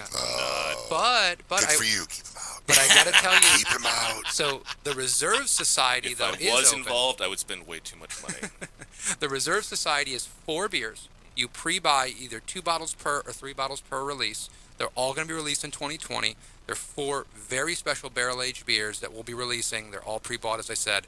And it's the first one's going to be a double barrel version of our double, which is a bourbon and a Pinot Noir barrel version blended together with about 75% bourbon, 25% Pinot Noir. And then we're doing a wild version of our Saison with blackberries, we're doing a really, really interesting blended beer with a beer with grape must. I'm surprised And you don't we have do a couple this, other things. Yeah. Adam. That you're not part of that. That's still available. You can And- sign up for Yeah. that, right? Yeah, it's a flat fee, and you pay for your bottles now, and then as they are released, we'll just say, hey, listen, in February on this date, they're available. Come pick them up. Pete wants to know what else you brought. Yes, I do. So Of course he I have two other beers that can be popped right now. One is 99, which is our closest thing to an IPA. We don't make an IPA, but this is not bitter, but it's got a lot of aromatic hops. This is the beer we do with Warren Sapp, who's a friend of the brewery. Right. Oh. And he wanted a beer that he could take to the Hall of Fame game and make all his friends jealous. So we made that for him. And then I have Parade of Souls, which is our Belgian Imperial Stout. Now, this is the second year you guys produced the 99. Yes. And how do you feel that it's differentiated from the original release? So we were talking a little bit off air that I have a kind of a new guy in the brewery recently. His name's Ralph, and Ralph is a hop nut. He knows everything about hops. He knows more than I've ever known, and he kind of helped us kind of retweak the recipe here. And I think this beer is just bang on. I'm not a big IPA fan. But I love this because it's not bitter. The aromatics, the flavor, there's citrus, there's grassiness, there's herbiness, but it's a beer. It's a Belgian beer at the end of the day. So I think this is the best version of this beer, and it's been tweaked in with a lot of care to get the right hop blend for it. Well, excellent. Well, go ahead, Adam. Pick which one you want us to open. We'll taste that, and then we'll do the Cigar Insane Asylum. And Oh, really? You want to keep? You don't want to keep going? Abe gave me a note. Hey, Kevin, I just gotta say, Kevin, I gotta say, I'm a huge fan. I'm so glad I was here for this. No, let's tell you what. Let's crack the Parade of Souls because that's There you a go. classic right there. Everybody's I'm really such gonna a fan. I gotta tell Thank you so much. That's one you have to try anyway. Yeah. Oh yeah. I, you know, the last time I felt like this, I met Kevin James. I didn't realize. Hey, he's At a Long Vinny's- Island boy. At Vinny's store. That's a quick story. You ready? Of course, it was at Vinny's store. Vinny knows everybody. So I'm with Vinny. I'm at a Smoke in Del Rey at the corner of the bar with Vinny, and I go, "Hey, bro, is that?" And he goes, "Yeah, Kevin James." I didn't remember his name. He comes in there regularly. Oh, yeah. So yeah, no, right there in Del Rey. So I didn't realize at that moment. So I walk up to him and I interrupt this conversation. I'm totally not a fanboy. I interrupt this conversation. Yeah. Okay. Right. And I say to him, dude, I can't believe I just interrupted your conversation, and I'm such a fan. I'm from Queens. I've been to the Lemon Ice King, like in the place in the beginning where they're eating the ice, and my daughter. I go. I digress, and I said, listen, you know, it's crazy because my daughter's a big fan of Justin Bieber and One Direction, and we don't understand where she gets that fanaticism from. And she's got a room posted with all that crap and wants all their records. And I realize right now I realize she gets it for me. I'm such a fan of yours. I've seen all your movies and blah, blah, blah. Dude, so I got excited. He was actually buying 5 cigars that at that time I was representing. And I was so excited. And I went, hold on. I went out to the car, got a box of cigars, handed out cigars, and video confirmed this, handed out cigars at the shop like I had a baby. Didn't get one picture with the guy. So the next time, Vinny actually sent me a picture recently. Yeah, so the next time Vinny sees me, he goes, dude, you know who asked about you? I go, Kevin James? He goes, no fucking body, bro. Okay. So. All right, I gotta try this. All right. Currently, we are now enjoying the Parade of Souls. This is really dark. Which this is a very dark, You got this on here, Paul? big. Yes, beer. you're on. Thank you. Belgian Imperial Stout. We do this every year. It's an October release. This is my wife's favorite that this is, they make. Yeah, this is just big and rich and malty. It's slightly roasty. The Imperial Stout with a nice Belgian yeast strain gives all those extra phenols and esters, the fruity aspects to it. I'm sorry to interrupt the technical talk, but the noises coming out of this man next to me, it's like you put a Cuban sandwich in front of him. With mustard and pickles. You know what's funny? Akhil poured him some, and then he took the bottle and poured it to the top. Only one bottle, pal. I'm taking more with me. Oh boy. So anyway, continue. Yeah. Sorry, I didn't mean to interrupt. No, it's okay. This is a seasonal beer for us, and we do a version of this in bourbon barrels called Den of Sins that we release for the Day of the Dead early in the year. So this is a really special beer for us. We always do it, and this will be on draft for a little while at the brewery. We have bottles still at the brewery, but this is one that really holds a special place for us. Kevin, do you serve any beers at the tap room that are on? Is it nitro? Nitro. What's the deal with that? I've seen that now at a couple of breweries, and I'm like, what's the whole point behind it? I don't know what you're It's a talking different about. type of gas, and it Yes. seems like it makes it more tinier bubbles, but more bubbles, or what? So nitro beers are so anyone that's ever had a Guinness Right, draft, that's gotta come out nitro. nitro, right. That's nitro. Okay. You So better pour it at 2 minutes. Better take at least over 2 minutes to Right, pour it, exactly. It or I'm takes going to some punch time. you in the face. Right. So I personally hate nitro beers. I'm a carbonation guy. I like when I drink sparkling water like crazy. I want bubbles that hurt my mouth. Right. So Belgian beer is usually highly carbonated, more than most other beers. That's why we do bottle conditioning and all this stuff. So our beers lean in the opposite direction. Right. Nitro beers are more creamy, and they have a lot of bubbles, but it feels less carbonated, It's a whole right? different mouthfeel kind of thing. Yeah. So I worked at another brewery for years before I opened Barrel of Monks, and I used to argue with the owner all the time because he loved nitro beers and always wanted to put one And of that our brewery beers on nitro. has a couple there now, I think. I'm sure they do. Yeah. And we always argued about that because I was adamant that it was a terrible idea, and it probably is a great idea because people actually like it. People but like it, yeah. I can't. It's not my bag. And one of my best friends is in the industry, and we argue about nitro beers all the time. But I think that it hurts the beer mouthfeel more than helps it. More it distracts you from the actual beer itself, maybe. And also the effervescence in beer is also aromatics because when those bubbles pop, they release aroma into the air and into your glass, and that's why you drink in a tulip-shaped glass or a snifter or something like that, because it concentrates aroma, and it's also that delivers flavor to your olfactory senses as well. So I think there's a lot of reasons to do nice, highly carbonated beer.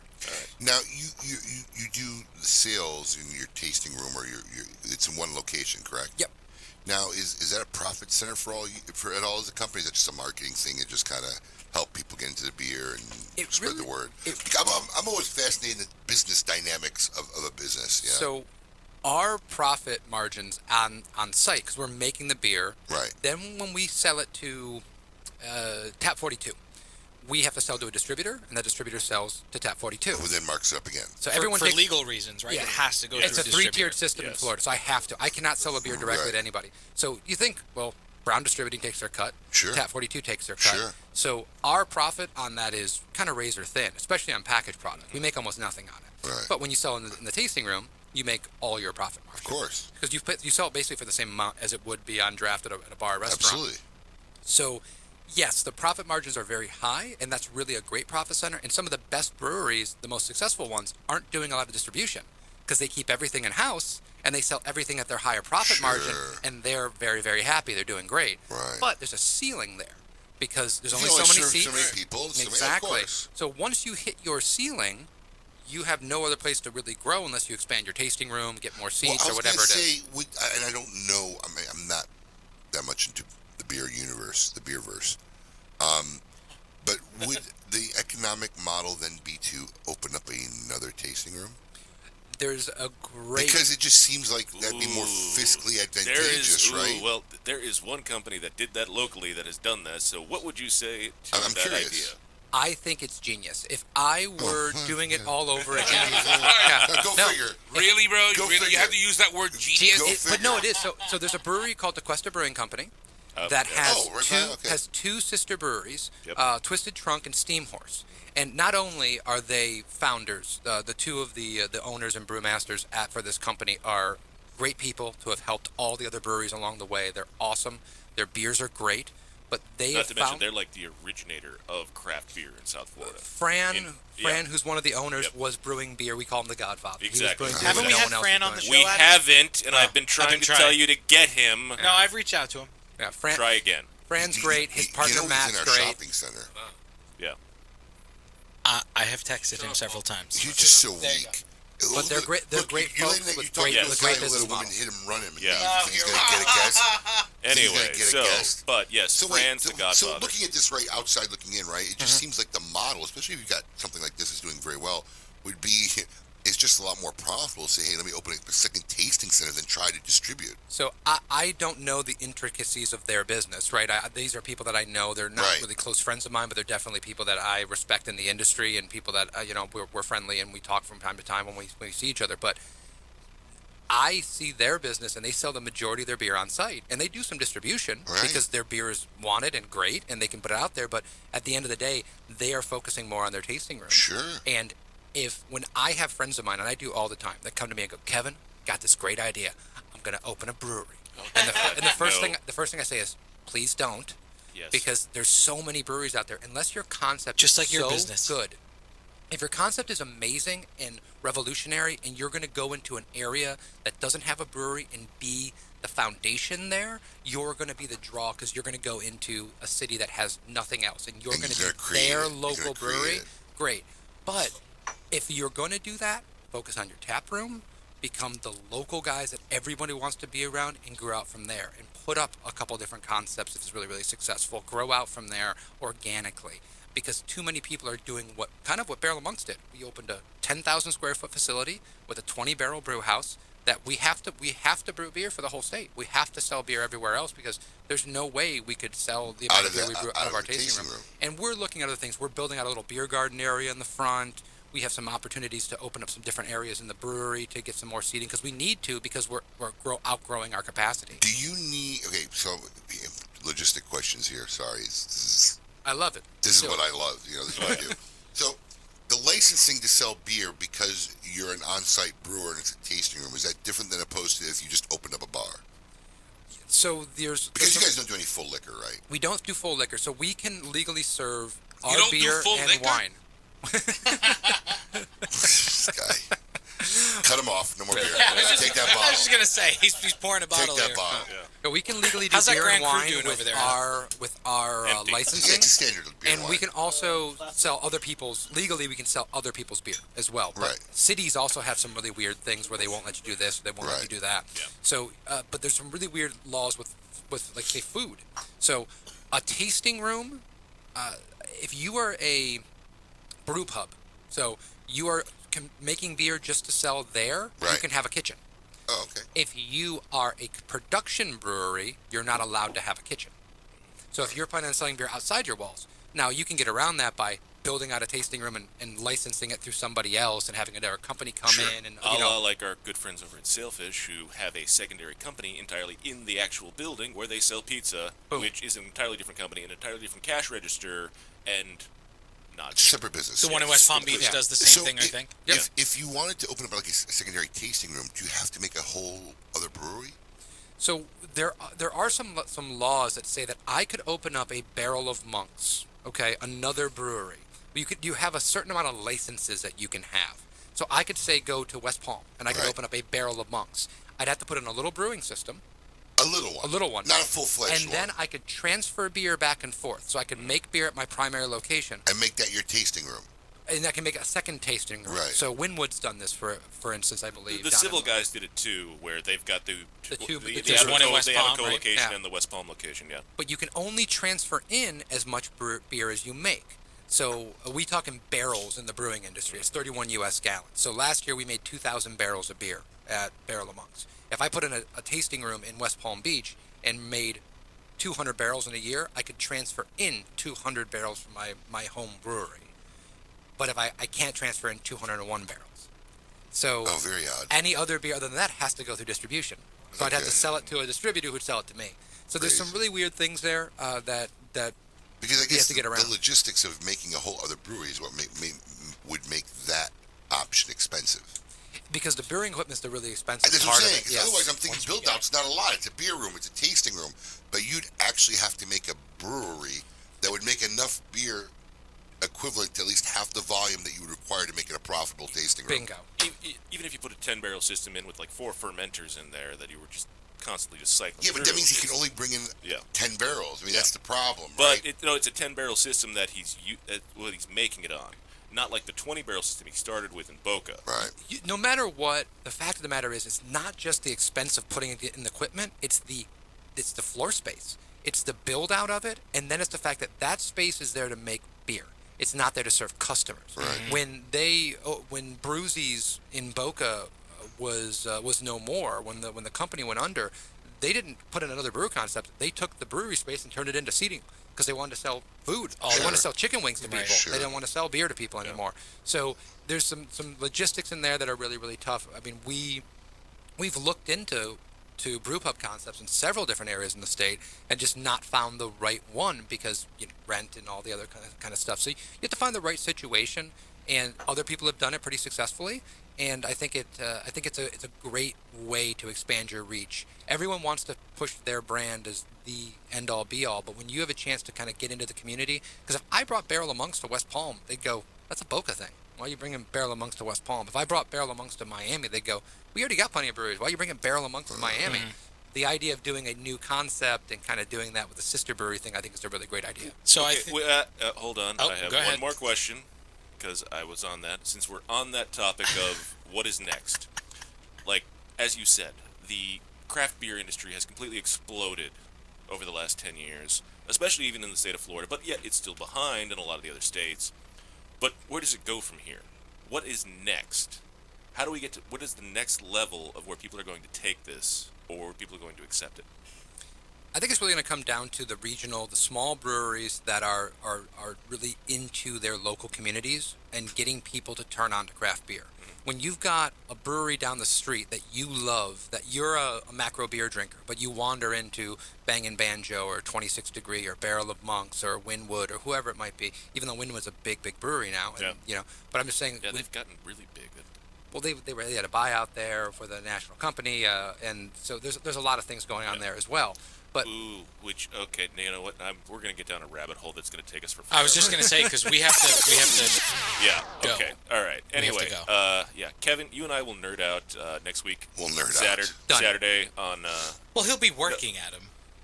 But Adam doesn't get that. It's all about Adam. I missed him last year. I have to make up for last year. Oh, so trust me. Thank you. He probably has lost sleep over the last 360 some days over that. Just a little bit. Not that much, but a little bit. Acknowledge me. Lady M left our show. Oh, he is very upset about that. Anyway, Kevin, thanks for being here. If you're in locally, you. make sure you're at the Barrel of Monks Christmas party on December the 7th. It's going to be a great time. I know I'll be there having a fantastic time as well. And with that, this week, we'll see who belongs in a cigar insane asylum. Welcome to the Cigar Asylum, Did you know I'm utterly insane? We all go a little mad sometimes. where logic and reason cease to exist. This week, who belongs in a Cigar Insane Asylum, brought to you by CLE and Asylum Cigars. All right, I wasn't here for the pre-show meeting, so I didn't. There was no pre-show meeting. Obviously, because I wasn't in town, so that's why you guys are so unprepared. Well, we today. could do it without you. And I didn't read this preemptive. I'm always scared to read these when I don't. Do you want me to read it? Because sometimes they're just real dumb. So I don't even know what this is yet. I'm just giving myself a little. I'm making myself, clearing. You're just covering your ass. Yeah, in case it's real stupid. Probably is. I think you'll actually like this. This week's inductee needs anger management. 67-year-old James Allen Wells arrived at Porsche's Theater of the Arts strip club. That's the name of it, Porsche's Theater. I looked it up, actually. Theater of the Arts. Theater of the Arts. I say it. Sounds like a great place. That looks really good on a credit card statement. Yeah. Honey, what is this Porsche's Theater of the Arts? Just donations, babe. I'm Right. making donations. Why did you spend I'm very $1,000? philanthropic this month. Yeah, it's okay, no worries. Around 11 p.m. on Friday night in Waterloo, Iowa. After his debit card was declined, Wells left the club and pulled out a .38 caliber Smith & Wesson revolver and then opened fire on the parking? In the parking lot. In the parking lot. Yeah, you left out the word lot, and I used the word ion. I was one bottle in Barrel of Monks. You should only get half credit this week in your pay because your outline is about half done. But began opening fire in the parking lot, apparently to get his frustrations out for his debit card being declined. Because his debit card was declined for a lap dance. He tried to run it for one lap dance, and it got declined. You know how embarrassing that is? Right? I'm surprised they let him make it out to his parking lot. He shot multiple cars and then fled the scene, according to reports. The gunman escaped in his vehicle when police came for him. They attempted to stop him, but he kept going, leading on to a high-speed chase. Seems a lot for $20. Yep. During the high-speed chase, Wells crashed the vehicle into a curb and then was arrested shortly after. One of the officers injured a hand during the arrest. According to the New York Post, Wells has been charged with criminal mischief, reckless use of a firearm, assault on a peace officer, and reckless driving. Next time, make sure you have the balance to cover your exploits. Congratulations, Mr. Wells. You are this week's inductee into the Cigar and Santa. So for $20, he led cops on a high-speed chase, injured a cop, did all that. What a lunatic. Hey, that's not bad. That's not bad. Good job, Paul. Anyway, this has been KMA Talk Radio. We hope you've enjoyed this week's episode. Yes, special thanks to Akhil and Pete and Kevin for all being here. Gentlemen. Thank you all for being here this week. It's been an absolute pleasure. Who we got next week? Next week we are off because it is Thanksgiving. Nice. And at noon I will be probably suffering insufferably while watching Michigan lose to Ohio State. I love this caption contest photo. It's Classic. terrible. Yes, thank you. Looks really, really good. That was Adam testing the green screen before you came in drag. Oh, and I said to Brian, I was like, I need that photo, please. Could you send that was to me? great. This is good. This should be some interesting captions. Oh, yeah. I can't Always. Anyway, till then and as always, keep it lit. You're listening to KMA Talk Radio. Follow us on Facebook and Twitter. We're on Instagram too. Yes, it's mandatory.